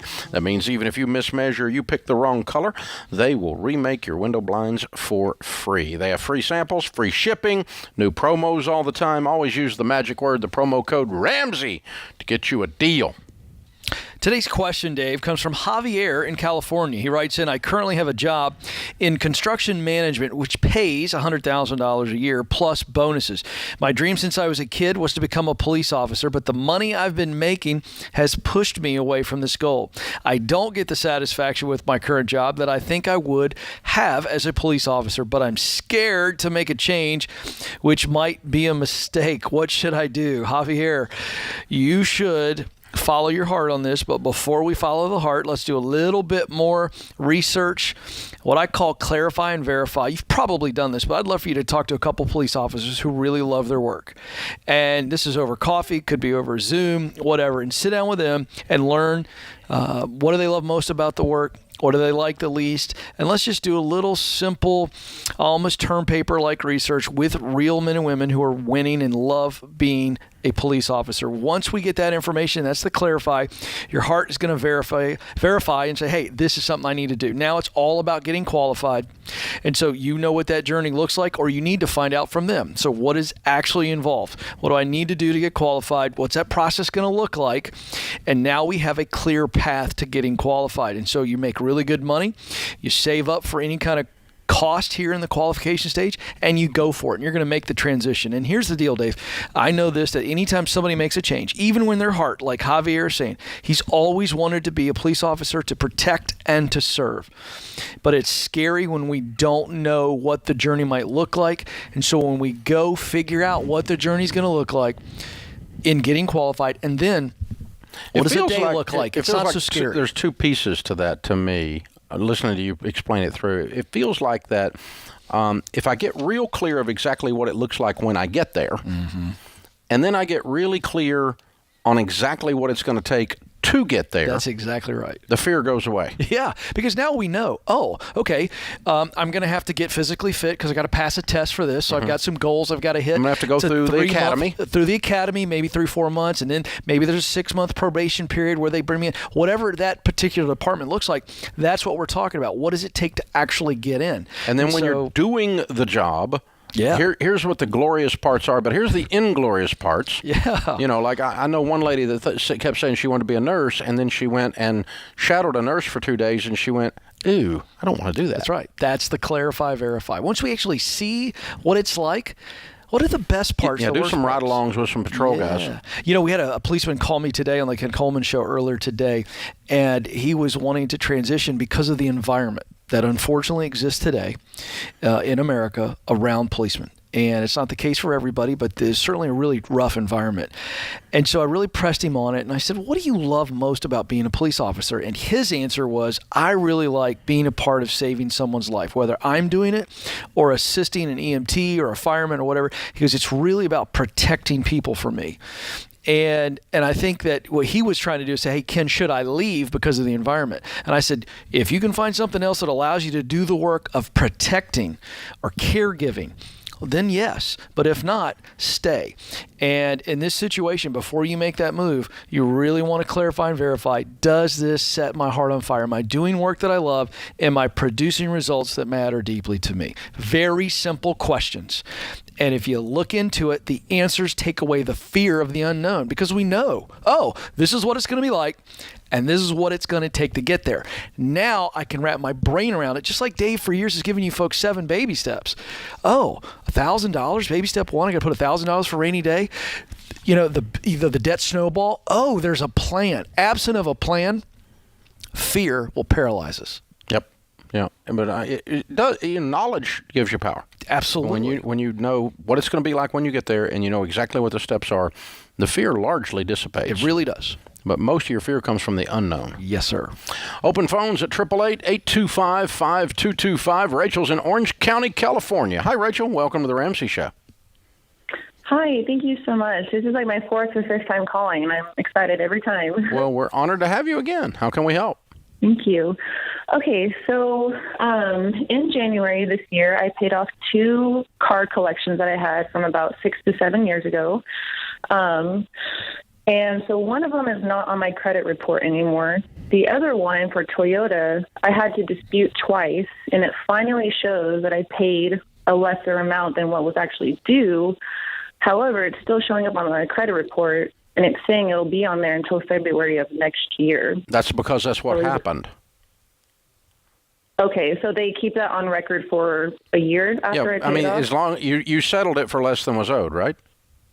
Correct. I got it all in writing. So and they're reporting it accurately, although it is a negative report. Okay. Is that correct? Yes. Okay. Yeah, you can't do anything about something that's reported accurately. Okay. But they're saying it's going to drop off in a year? Yeah, it says on file until February of 2022. Great. Because but another way they can choose to do it is 7 years from the date of last activity on the account, and the last activity on the account was when you settled it. It could have been 7 years from the other day, but good news is it's about to run out anyway, so it's going to go away. But there's not really anything you can do about it because you can only dispute things on a credit bureau report that are inaccurate. Correct. And this is accurate, so you're stuck with it. And the great news is it's going to go away automatically in a year anyway, because apparently that's 7 years ago that you had this repo or had the problem or established the account or something, because it's a 7-year rule. The only thing that stays on your credit bureau report longer than 7 years is a Chapter 7 bankruptcy, which will stay on for 10 years. But everything else drops off in 7 years from the date of last activity. And so it literally can be you pay an old bad bill this week, 7 years from this week it goes off. Yeah. It can be. But apparently sometimes it's up to the creditor as to how they report it, but apparently the creditor here is reporting it from the date the loan was initially made or the date that it went into default or something. Yeah, Rachel, I just want to encourage you. Hey, you're walking out the baby steps, so this isn't going to be a factor for you anyway. Number one, it doesn't stain you. Number two, you don't need it because you're going to pay cash for things. So let this thing, I love the intensity and I love the enthusiasm and the deep passion here, but this is not a big stain that's going to hold you back. It's going to fall off, and you're doing all the right things. Really, really proud of you. Keep after it. Yeah, here's... To Ken's point, and it's not what you were saying, so I'm not correcting you, but I just want our listening audience to hear this clearly. We don't worship at the altar of the great FICO. Right. Your FICO score is an indication of how much money you have borrowed and paid back. It is not an indication of wealth. Let me try that again. Your FICO score is how much. The larger your FICO score, the more you've been playing kissy face with the bank. Or kissy something. And so you got to decide. You're going to play kissy with the bank all the time? You can have a big old FICO score and keep them rich. If you were going to quit borrowing money, your FICO score literally does not matter. You know what my FICO score is? I don't have one. It's 0. Because I haven't borrowed money in decades. Shame on you, Dave. You have not maximized the American way. Yeah. Yes, I have. Yeah. I've got several $100 million. It's working out for me. That's right. So this is but you're right. That it doesn't matter. Who cares that it's on there? She's moving on. Yeah. And I think that's a good point. But also a good point to say she's doing really good stuff by watching what's going on with it and getting the proper things on there, the proper things off of there. I did all of that too. Mm-hmm. I wanted to make sure mine was cleaned off. Because, after I went through a bankruptcy, it stayed on there 10 years. Wow. Yeah. And so, But you know what? I never borrowed money again, so it really didn't come up. That's exactly right. And she never did came it right. up. She got it in writing, the settlement. She's doing everything the right way. Yeah. She's just really cleaning things up. Good for you. Good job, Rachel. Well played. Well played. Ken Coleman, Ramsey Personality, is my co-host this hour. Good hour, Ken. Thank you, sir. Good job, Kelly and Ben in the booth. I am Dave Ramsey, your host. We will be back before you know it.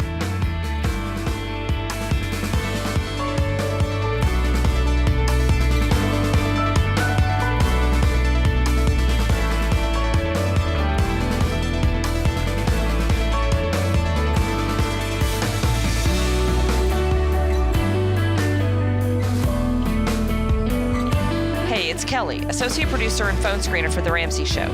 If you would like to do your debt-free screen live on the show, make sure you visit theramseyshow.com and register. We would love for you to come to Nashville and tell Dave your story.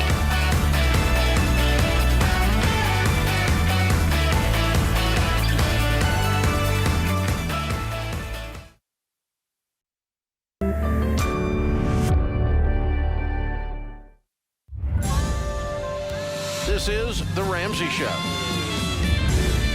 You can be intentional about your character. You can have money and a career. You are the hero in your story.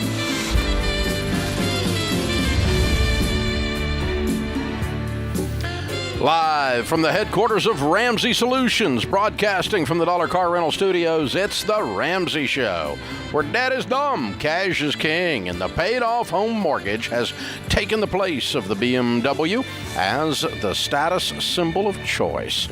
I'm Dave Ramsey, your host. Ken Coleman, Ramsey personality, #1 best-selling author of the book The Proximity Principle, is my co-host today as we answer your questions about career, about money, about life, and about life. It's a free call. Some say the advice is worth what you pay for it. The phone number is 888-825-5225. Lee's with us in Cleveland, Ohio. Hi, Lee. How are you? Hi, Dave. I'm well. How are you? Better than I deserve. What's up? Okay, so we recently relocated from Florida to Ohio, and we sold our home in Florida, and we thought we'd be able to buy our house in Cleveland for cash. But with this market, that's proving to be very difficult. We have about $350,000 to $400,000 to spend cash. But should we rent for a year and hope the market at least calms, or should we get a small mortgage? Well, neither one is in the dumb column. Yeah. It's just a matter of for me personally, once I made the decision to never be in debt, it would be very hard for me emotionally to take out a mortgage again. But mathematically, it wouldn't be that big a deal for you. Yeah, and that's what we're thinking. Like, we've worked really hard. We're debt-free, fully funded emergency fund, have about $1 million in investments. We're young 40. So I just... The $1 million that's in investments, is it all in retirement? It's all retirement, yeah. Okay, so good. we can't touch it. So, congrats. And you said you're 40? 42, actually. 42, yeah. And you're everyday millionaires. Way to go. Yeah. Thanks. Way to go. Thanks. It's been a long road, but I grew up with you, so it was an easy road. So well, we're honored. So your baby steps millionaires then. Good. Okay. Yeah. So what? Wow. So what's your household income? I'm a stay-at-home mom. I would say about $200 with bonus. Mm-hmm. And so how much mortgage would you take out if you went ahead and moved on a property now? I mean, honestly, we wanted to stay in a house that's around $350. But you said you had $350 or $400. Correct. And that's all, I don't want a monstrosity house, but I want a house that's, updated in a good neighborhood. And those are, $600, $650 right now. And to me, it also seems a little dumb to spend that kind of money. So I'm just struggling with it. Like in Florida, I expected it. I guess I didn't expect it in Cleveland, Ohio so much. So. So you'd take out a $200,000 mortgage? Yeah, probably somewhere around there. And it would take you 3 years to clear that? Probably, yeah. Yeah. Okay. Well, that's certainly not the end of the world. It's certainly not going to make you go bankrupt, and it's certainly not going to keep you from building wealth if you choose to go that route. I don't think you're going to see the market calm down $200,000 in 12 months. Right. But I guess our thought was, maybe we rent and we stay for another year, and then we have $500,000 to spend or something. And then at least we're not, we've put in bids on 3 homes and we've been outbid, we're bidding ask, and then they're coming back after that and saying, we want another $60,000. And I'm like, I physically can't do it. It makes me want to vomit. Right? So okay. All right. I'm struggling. Well, and the bid on the 3 homes, what was the prices you bid? We bid about $350. So you have found homes that the asking price on was a home that you would buy. Yes, but we're getting outbid I understand. So, yeah. But that's different than saying I have to jump from $350 or $400 to $600 to buy a house that's updated in Cleveland, Ohio. Those are incongruent conclusions. Yes, you're correct on that. The ones we're bidding on. I think you're getting a little bit into house fever drama mode. Maybe. Because you kicked up to $600 because you got outbid on a $350. Yeah. But keep in mind, I also have 2 small children, and right now we're living in a hotel. So that'll add to the drama mode. That'll add to the drama mode. That'll cause anybody to go crazy. But yeah, I'll give you that. But I'm going to call you on your lack of logic. Okay, so. And don't forget, Dave, that if you go for a $600,000 house, you get in the same market, you're going to have that whole back and forth there too. Yeah. So what I'm going to do is go rent, but I want an out in the lease. Yeah. Okay. I want terms of the lease that allow me for X number of dollars to break the lease, and then I want you to keep bidding on $350,000 and $400,000 houses until you actually get one. Okay. And here, and what you have to do in that process is you have to steel yourself, your emotions. You have to put your shields up, and just kind of then be surprised when you actually get one. You know what I'm saying? Good. Instead, you got married to these other 2, and it was a deep disappointment. Yeah. Yeah. Yeah. So I was on the golf green the other day, teeing off at the first hole, and I looked down at my cell phone, and an offer I had made that I fully did not expect to go through on a property I buy real estate. I looked down and I told Sharon, I said, "Dang it, gum, we just bought that house." I said, "I never dreamed." And it was like a surprise because I figured in this market I was going to get outbid. I didn't figure. I was shocked. And and so you kind of want to be in that mode where you're like pleasantly surprised that it actually went through. Yes. And meaning that you're not deeply disappointed and, oh, God, the world's coming to an end and I got to go buy a $600,000 house because my offer didn't go through. Because you're probably going to continue to see this. Now, I will tell you that the white-hot market probably apexed about 30 days ago. It's still hot, still white-hot, but not as much as it was 30 days ago. We're seeing all kinds of indicators coming back. Now, the different markets have different personalities, and certainly different micro markets within markets even have different personalities. So there might be a neighborhood or 2 where it's still just going cray-cray, but the 17 offers all over asking price by 50 grand are not happening as much today as they were 30, 45 days ago. Most places. Yeah. Nashville's hot, really hot. Williamson County, where we live outside of Nashville, really hot. But it's slowed down a little bit. Yeah. A little bit. It's not returned to completely normal. It's certainly not bargains everywhere. Nothing like that. But the lumber prices have come down. Building is normalized somewhat. And so the frenzy seems to have peaked in some areas, in most areas. So I'll tell you that sometime in the next 6 months, you're going to find a house you can buy for asking price that you like, this $350,000 to $400,000. That's why I want you to have an out in the lease. I love that practical advice. Takes all the pressure off. You've already negotiated up front on the lease. You got the cash to be able to pay to break the lease. That really takes the pressure off. Now it becomes a game. Yeah, that's fun. And then you're pleasantly surprised when it actually does work. Yeah.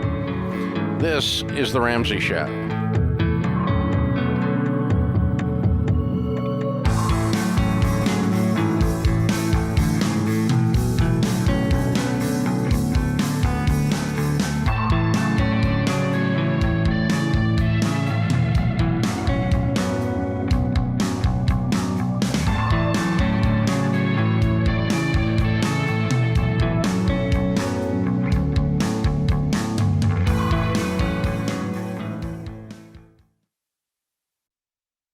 We were drawn to Christian Healthcare Ministries because we both had young families and we wanted to have more children. And we had also just started a real estate company and needed to find healthcare coverage that would meet our needs. We were attracted to CHM because of its low monthly costs and the ability to negotiate medical costs down. Established in 1981 and accredited by the Better Business Bureau, CHM is here to meet the needs of your growing family or small business. Check us out at chministries.org/budget. We absolutely believe in it.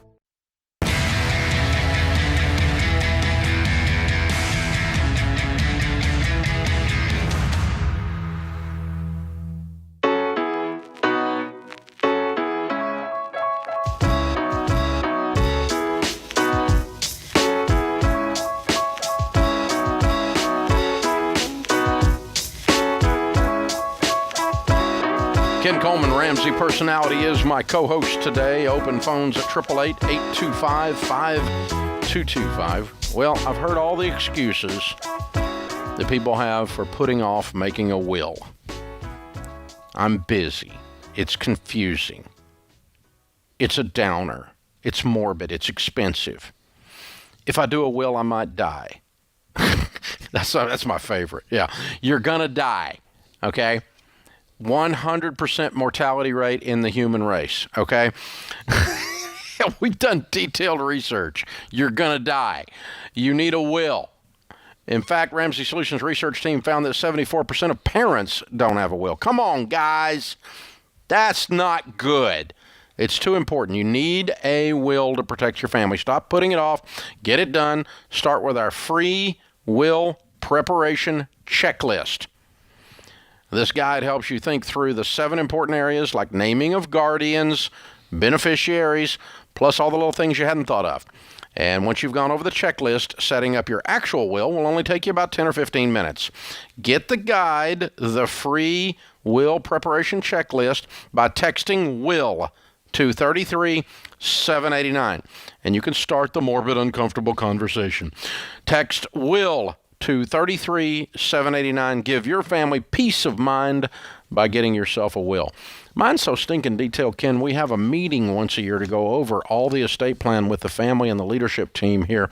I call it the Monty Python meeting because we all discuss Dave's death, and I always go, I'm feeling much better. Yeah. It's just a flesh wound. I don't know how you do that. When you tell us that, it's kind of, that has to be weird. It's creepy as crud. Do you, like, multiple times in the meeting remind everybody that you're still in the room? Other people do because it's awkward for them. So like Mark Floyd, our CFO, goes, I don't like talking about this. And he says this every year for 8 years now. I don't like talking about you dying in front of you. And I'm like, well, you going to talk about me behind my back about dying? I mean, come on, what is the deal? So it's funny. But it is a matter of diligence to get these things in place. Yep. Because if you don't, it costs your family so much heartache. Yeah. Brandon is with us. Brandon's in Tampa, Florida. Hey, Brandon, how are you? Hey, Dave. How you doing today? Better than I deserve. What's up? So I am contemplating switching jobs, and I wanted to give you a little details and see if you can help me to make an informed decision. Okay. So I've worked for the same company for 15 years. I love my company, and I think what I like best about my job is I work from home. I have really flexible hours. So one of my kids has special needs. If he's meeting with a therapist, I can take a quick break from work and I can meet with a therapist too. Or if they have a function going on at school, I can meet them at school. And I'm home every night for dinner. And then I can log back into work if I need to after they're in bed. So it kind of lets me be super dad while, my kids still like me, until they become teenagers, right? Okay. So so why are you leaving? Why are you leaving Nirvana? So unless I move to another city, they won't let me apply for other jobs, and they're going to lay me off in the next 3 months to 3 years. Oh, okay. So this is ending. So Nirvana's ending. Yeah. You got kicked out of the garden. Okay. I will. It's just kind of when do I pull off the Band-Aid? Right. So I found another job that would actually pay me more, and it would have a lot of job security and be a great job. But it's probably a 2 to 2.5 hour commute a day. Whoa. And it would be a lot of hours, and I wouldn't be home or able to do any of this stuff with my kids. That's no. We're not doing it. You'd have to move is what you have to do. Yeah. We're not doing a 2.5 hour commute. Move. We're not doing a 2.5 hour commute. That's just asinine. Yeah, you wouldn't last more than 3 months. Your heart's already telling you that's a bad idea. That's just your brain because you've got a little bit of fear and a little bit of pressure. So that's not an option unless you move. And then you said, I'm not willing to move. Why are you not willing to move? My kids are in a great school district. Love my house. Love my neighborhood. I have a rental in the same street. My in-laws live on the same street. You haven't found the new job yet. Yeah, you got to keep looking. There's a good list of reasons why we say no to that. So I started looking for that other job that I have in 2018, and I was getting ready to start that job, and then it went on hold during the pandemic, and they're trying to get me to come back now. My wife and I kind of want to just wait until we get laid off. Just so you know, I'm on baby step 7. I have a fully funded emergency fund and a large chunk of money that's in our checking account because we're getting ready to buy a car. So financially, I'm in good shape where if I got laid off, it wouldn't be the end of the world. But if and when I went to look for another job, it's very likely that I'd take a big pay cut because the technology that I'm working on is very proprietary. So not a lot of other places need it. So I'd have to kind of start at the ground floor. What's the place and work 2.5 hours away with a raise? Do they have the same technology? They do. It's kind of a government job. So it's not just that it's 2.5 hours away. It's that it's a long commute with traffic. It's only I got that 14 part. miles. I'm asking, what was the job? Is it the same technology? It's not, but they're willing to take me because of a security clearance. All right. So what would you say is your type of work? Are you a programmer? Are you in cyber? Give me a job title so I can have an idea of what we're looking at here. Senior systems engineer. One thing that's kind of funky is my current company, because I can't apply for jobs, they just move me wherever they need me. So right now I'm not working on technology I would apply to a job for because I've been doing it since February. Okay, here's the deal. In Tampa, Florida, a great job market, good size area, the systems engineer, what you have to start doing right now is start finding other different types of opportunities that allow you to take your experience and your skill set. Those are two different things, but I think you've got a wonderful future. You know, the idea of waiting to be laid off, that's just not how I'm wired, but because you're in baby step 7 and you've got a whole different perspective on things, I'm not going to say that's not a good idea. You certainly can do it. It's not. But I don't I'll like say it. Okay, good. I don't like it. I think that is too passive. And Brandon, you're in denial. Yeah, you're in denial that this nirvana is going away. It's going away, and all you have set up are these impossible freaking scenarios that are fatalistic all around you, where your life is not going to continue unless you keep this job. That's right, and that's a bunch of BS. This you have a skill set that is totally marketable within 30 minutes of your house, and you need to go look for a new position. And what has happened, Dave, those excuses, those are all excuses. Those scenarios become excuses for him to go. Because he doesn't want to leave the nirvana. Because he doesn't want to leave the nest. I'm sorry, but nirvana's ending. Yeah. They're kicking you out of the Garden of Eden. Yeah. You don't get to live there anymore. Yeah. And so they've told you, and the instability of that is eroding you guys. It's eating at you guys. Yeah. And that's why you went and considered something 2.5 hours. No. Yeah. And by the way, just freaking moved to Orlando. Right. Oh my God. And you know what? You don't have to trade off being a super dad and being there for your kids if your scenario changes. That again is a false choice. It's a false narrative. And we do this, we create all these reasons why we should sit tight. And in this situation, he's so marketable, the opportunities for him are endless as a systems engineer. I mean, technology, that's the place to be. And because he can go just about anywhere. Yeah. You're going to be fine, son. You're going to be fine. But, I'm just calling you on your stuff here. You need to go look for something that's not 2.5 hours away. And if it's a little bit of a pay cut, so what? It's, and no, I'm not going to sit and wait on this to come hit me in the back of the head. We know it's coming. And so, go land you something and get yourself a projected future that feels good again. You don't have a good feeling about your projected future. Nothing in your future that you laid out sounded fun. Nothing did. And that's just not accurate. There's a way to put together a life that you love here again. And so, hey, man, appreciate you. Glad you're at baby step 7. Proud of you for doing that. It gives you some options, gives you some comfort. You don't wallow in the comfort. This is The Ramsey Show.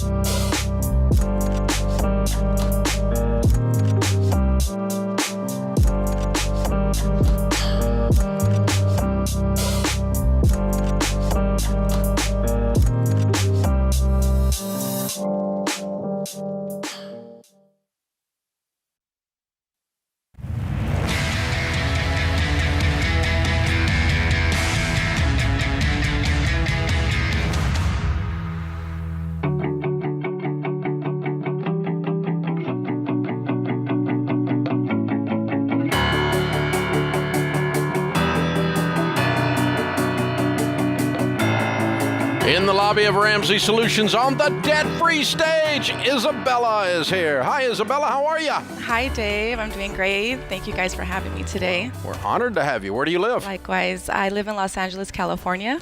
Bit of a haul over to Nashville. Welcome. Yes. Good to have you.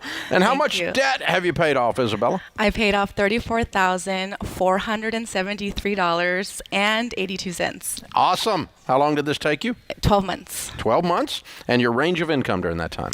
It was about 56 and it ended around 60. Cool. Okay. What kind of debt was the $34,000? The majority of my debt was student loans. Okay. And a little bit of credit card. But it was right. all student loans. What do you do for a living?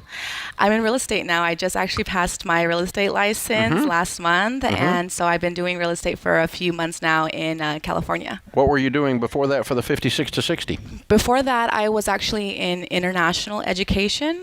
And I was doing that for the full year. And I was also doing some part-time jobs as well to supplement my income to be really gazelle intense and focused to pay off the student loans. Good for you. How old are you? I'm 30. I'm going to be 31 tomorrow. Actually, tomorrow's my birthday. Oh, well, happy birthday. Thank you. Very cool. Thank you. Okay, so something happened. I mean, your 20s goes away. We're sitting on 30 or so, 29 or 30, and we're looking down, and there's this nagging student loan that won't go away. What happened? What was the breakthrough?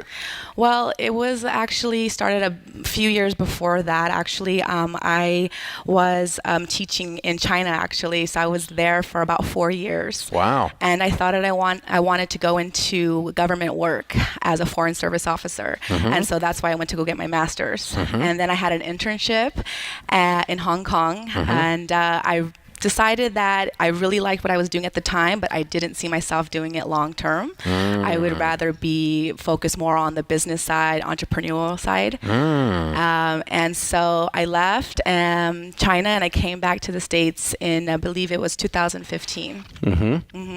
And I really started to get gazelle tense in 2019. Okay. Earlier that year, my mother passed away, actually, really unexpectedly. And so that was kind of the catalyst for me to really get my affairs in order and really focus on something that I know she would be extremely proud of me about. Okay.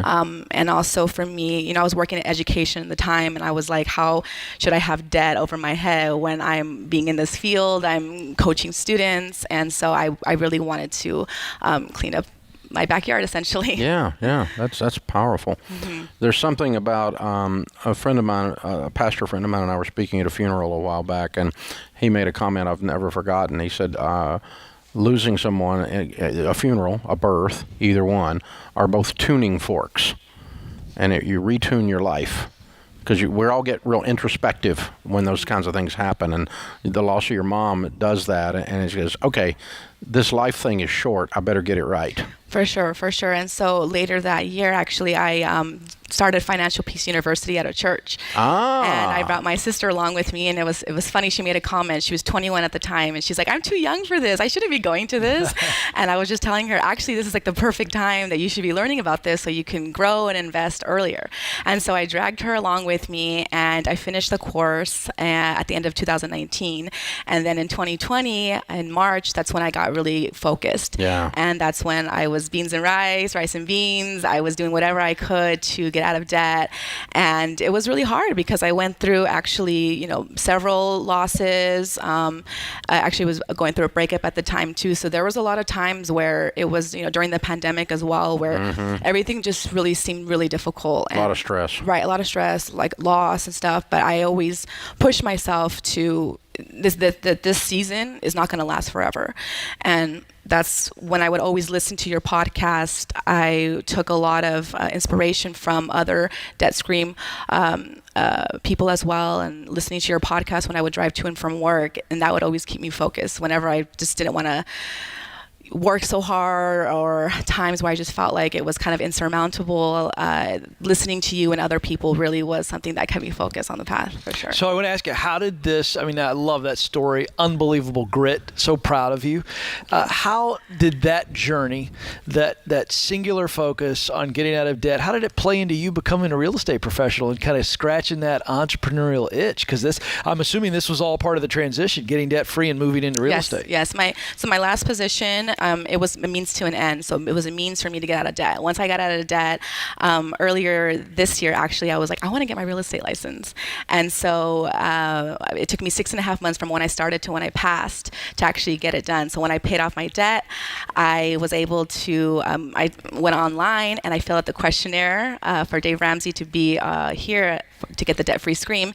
And then after that, I took my real estate exam and I passed. So it was just kind of, everything just kind of happened like a domino effect. So I love this. Dave, this is day job to dream job. Yeah. There's nothing wrong with a day job, right? No. That gets us out of debt, that prepares us while we're getting qualified for the dream job. Great job. Good for you. Now, have you sold your first house yet? I've sold actually 4 already. Whoa, touchdown. How does that feel? It feels amazing. And I actually had like a mid-year review with one of my mentors at my company. And he was saying that, that he's kind of impressed about how quick and I'm learning the ropes. And I told him this was the first time actually I've ever had a job that I felt like matched my personality so well. Yeah, that's great. And it feels great. It's like you make your own schedule. You go in when you want to. You leave when you want to. And your results are reflected on how much effort and how hard you push yourself. Yeah. So. Yeah, who'd you bring with you? I brought my sister and my father. All right. They heard me all year long. Biggest cheerleaders in your life, huh? Non-stop talking about it. Your dad's he's over there shaking his head. He's proud of you. Yeah, very well done. Super, yeah. Very cool. Yeah. Good stuff. That was Good great. stuff. What do you tell people the key to getting out of debt is? I tell people definitely it's consistency, discipline, and also just a belief in yourself, because there's going to be times when it gets really, really hard and you're not going to really have anybody on your side really pushing you, because everybody has their own agenda, their own things to do. Mm-hmm. And so really a firm belief and vision in yourself and your future is what's going to get you through those hard times. Yeah. Mm-hmm. Way to go, Isabella. You're a rock you. star. You're a hero. Very, very proud of you. What a lot of transition there. Yes. A lot of change, a lot of stuff going on, a lot of stress, all during a stressful time, pulled it all off. Yeah. You're an amazing young woman. Very, very well done. Very well done. Good stuff. All right, we've got a copy of The Legacy Journey for you. That is definitely the next chapter in your story to continue to change your entire legacy now. Very well done. And a copy of the Total Money Makeover book. You can pass that along to someone when you're talking about Financial Peace University, like you drug your 21-year-old sister there a few years ago. So very cool stuff. Good stuff. All right, it's Isabella from Los Angeles. $34,000 paid off in 12 months, making 56 to 60. Count it down. Let's hear a debt-free scream. 3, 2, 1. I'm debt free.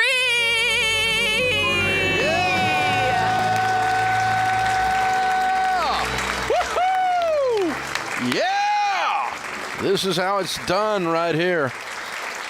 So I have a prediction for you. All right. She's going to make over 100 in the real estate business her first year. Oh, yes, for sure. She's going to double her income. Yeah, she's going to crush it.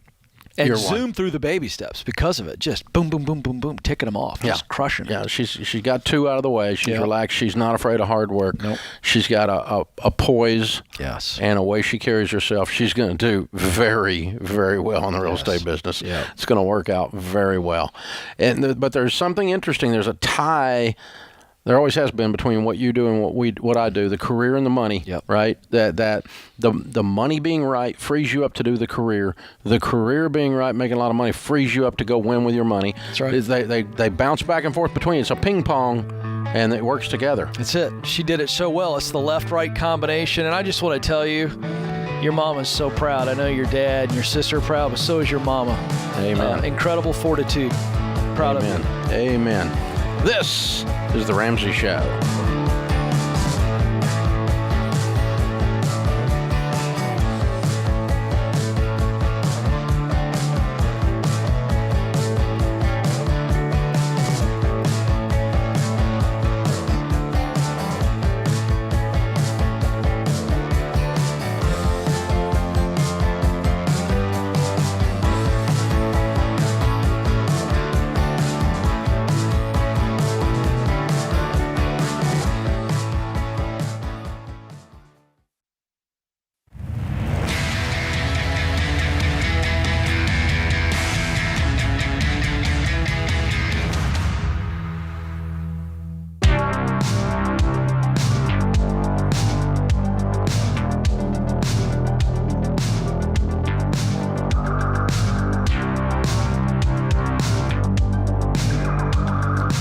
scripture of the day, John 14:27. Peace I leave with you.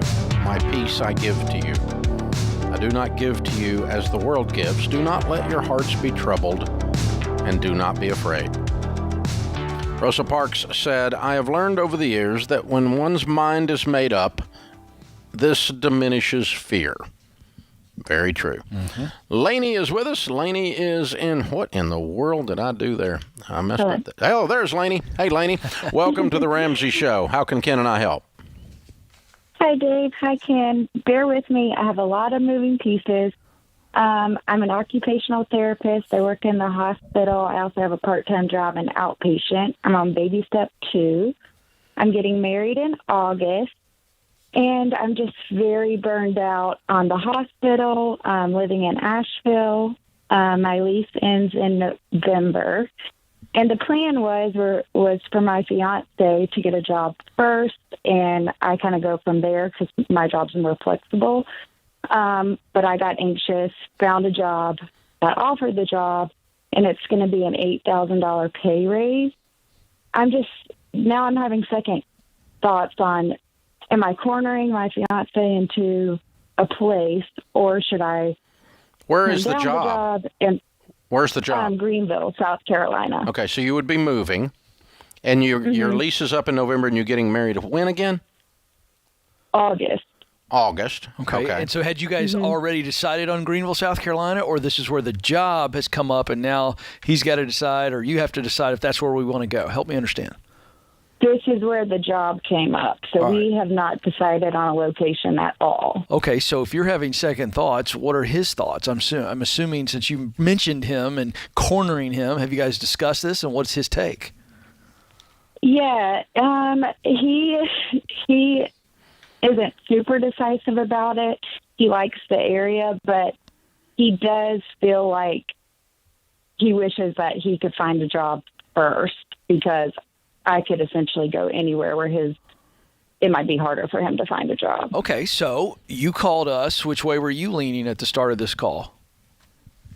Oh, I'm really, really conflicted. I'm really worried that I am making a rash decision, like to jump on this job, because I'm so burned out at the hospital. Okay. And this job would start in September, so it's kind of like a really quick, easy out for me. Yeah, I think you have to listen to that. But I want to dive in here. Tell me about the parts that are causing you to feel burned out. And another way of asking this is, what would you remove if you had a magic wand? What would you pull away from what you're doing right now that's sucking your soul out? Well, so the biggest piece is the salary is not what I expected when I got the student loans that I did for an occupational therapist. Okay, and but so I'm working that doesn't cause you to burn out. That's not work related. That's emotion attached to the reality that a lot of people are facing when they get these expensive degrees that they take loans out, and they go, wait a second, I thought I was going to make more. I'm asking you, is there types of things you're doing that are burning you out? Or is it just the emotional disconnect? You're like wanting to run away from this particular hospital. Why? What's sucking the life out of you? So it has been so many staff cuts. We've been super overworked. Okay, so you're overwhelmed, which I've written about this. I've got an article on this at kencoleman.com. It's one of the 5 causes of what I call buildup on the heart. See, burnout is the symptom. If I go to the doctor today, Lainey, with knee pain, I'm not going, I've got knee pain. I want to know what's causing the pain. And so being overwhelmed, drinking from a fire hydrant is what you're identifying here. So let me simplify this. If we removed all of the stuff that's causing all this stress and just feeling overwhelmed, and I put you in a different place doing occupational therapy, would you be happy in your work? Yeah, I think so. I am made to be an occupational therapist. I know that. All right, hold on, pause. That's huge. That's what you have to realize.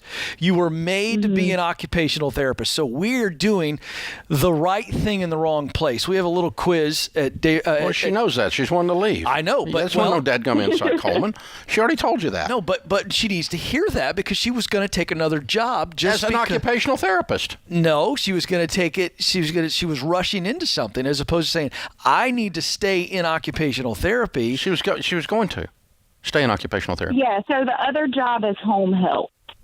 It's not occupational therapy? So it's an occupational therapist. Yeah, I thought you were staying. You're staying in the career. But right? I thought I heard her say it was a little bit different than what she's doing now. Did I misunderstand that? Let me back up a second on something that's bothering me in this whole thing. When are you getting married again? August. Okay. August 21st. This is July. So when is it your fiance is going to go get a freaking job? my thoughts exactly. Yeah, I think he needs to get off the ladder here. Yeah. But you should not take the job in Greenville. I don't think that's good for the relationship. No, I think he's got about 30 days or no whining. Like by the time you get married, he should have his job lined up in the city, and then you go over there and get you an occupational therapy job in that city, and you're still going to be in there by September. Yes.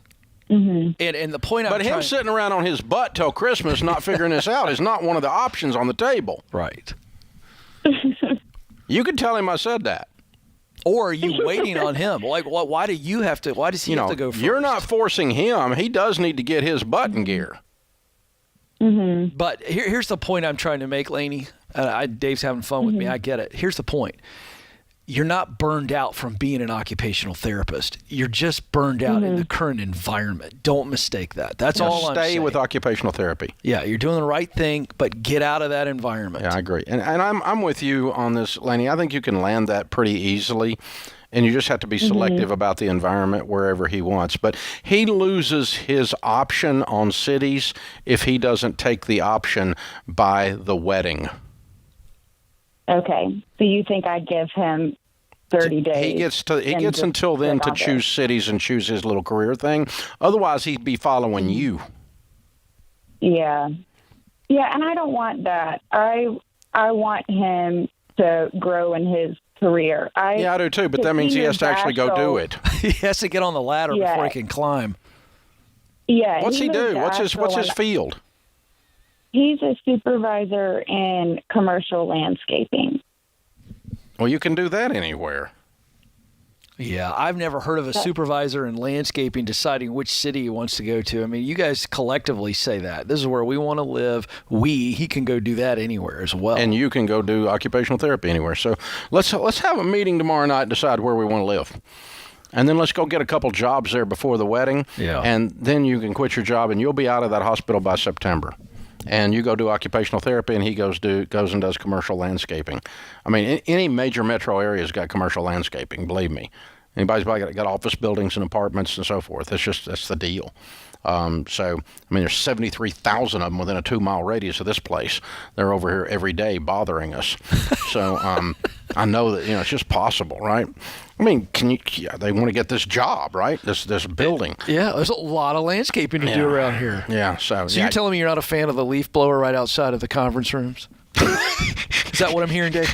I don't know. It was like a thing at the old office. Every time we would start a meeting, some guy would go by with a leaf blower about the time we're in the meeting. We're full-on staff meeting, right in the middle of the meeting. So, the great news is you can land both of these jobs anywhere you guys want to do, Lainey. This is about you all getting aligned on your timing and your motivation and ambition. And both of you being on the same page. You're more driven to get out of that hospital, and he's not driven enough. I'm kicking him in the butt in this call because he's leaving you on hold. And you on hold is driving you bananas, and you're screaming burnout, burnout, burnout. Yeah. And there's really no burnout because you're gone by September. Mm-hmm. You can survive until September. I promise. Yeah. So you got this, kid. Congratulations on your marriage. It's going to be awesome. You're going to have a great new city picked out by the end of the week. Awesome. It's going to be incredible. Ken, good job. Thank you for having me. Fun stuff. Good job in the booth, guys. I'm Dave Ramsey, your host. We'll be back with you before you know it. In the meantime, remember, there's ultimately only one way to financial peace, and that's to walk daily with the Prince of Peace, Christ Jesus.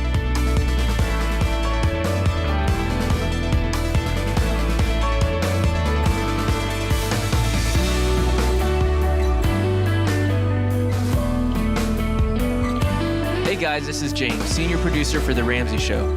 Did you know over 18 million people listen to The Ramsey Show every week? And a lot of those people listen on one of our 600-plus radio stations across the country. To find a station near you, head to theramseyshow.com.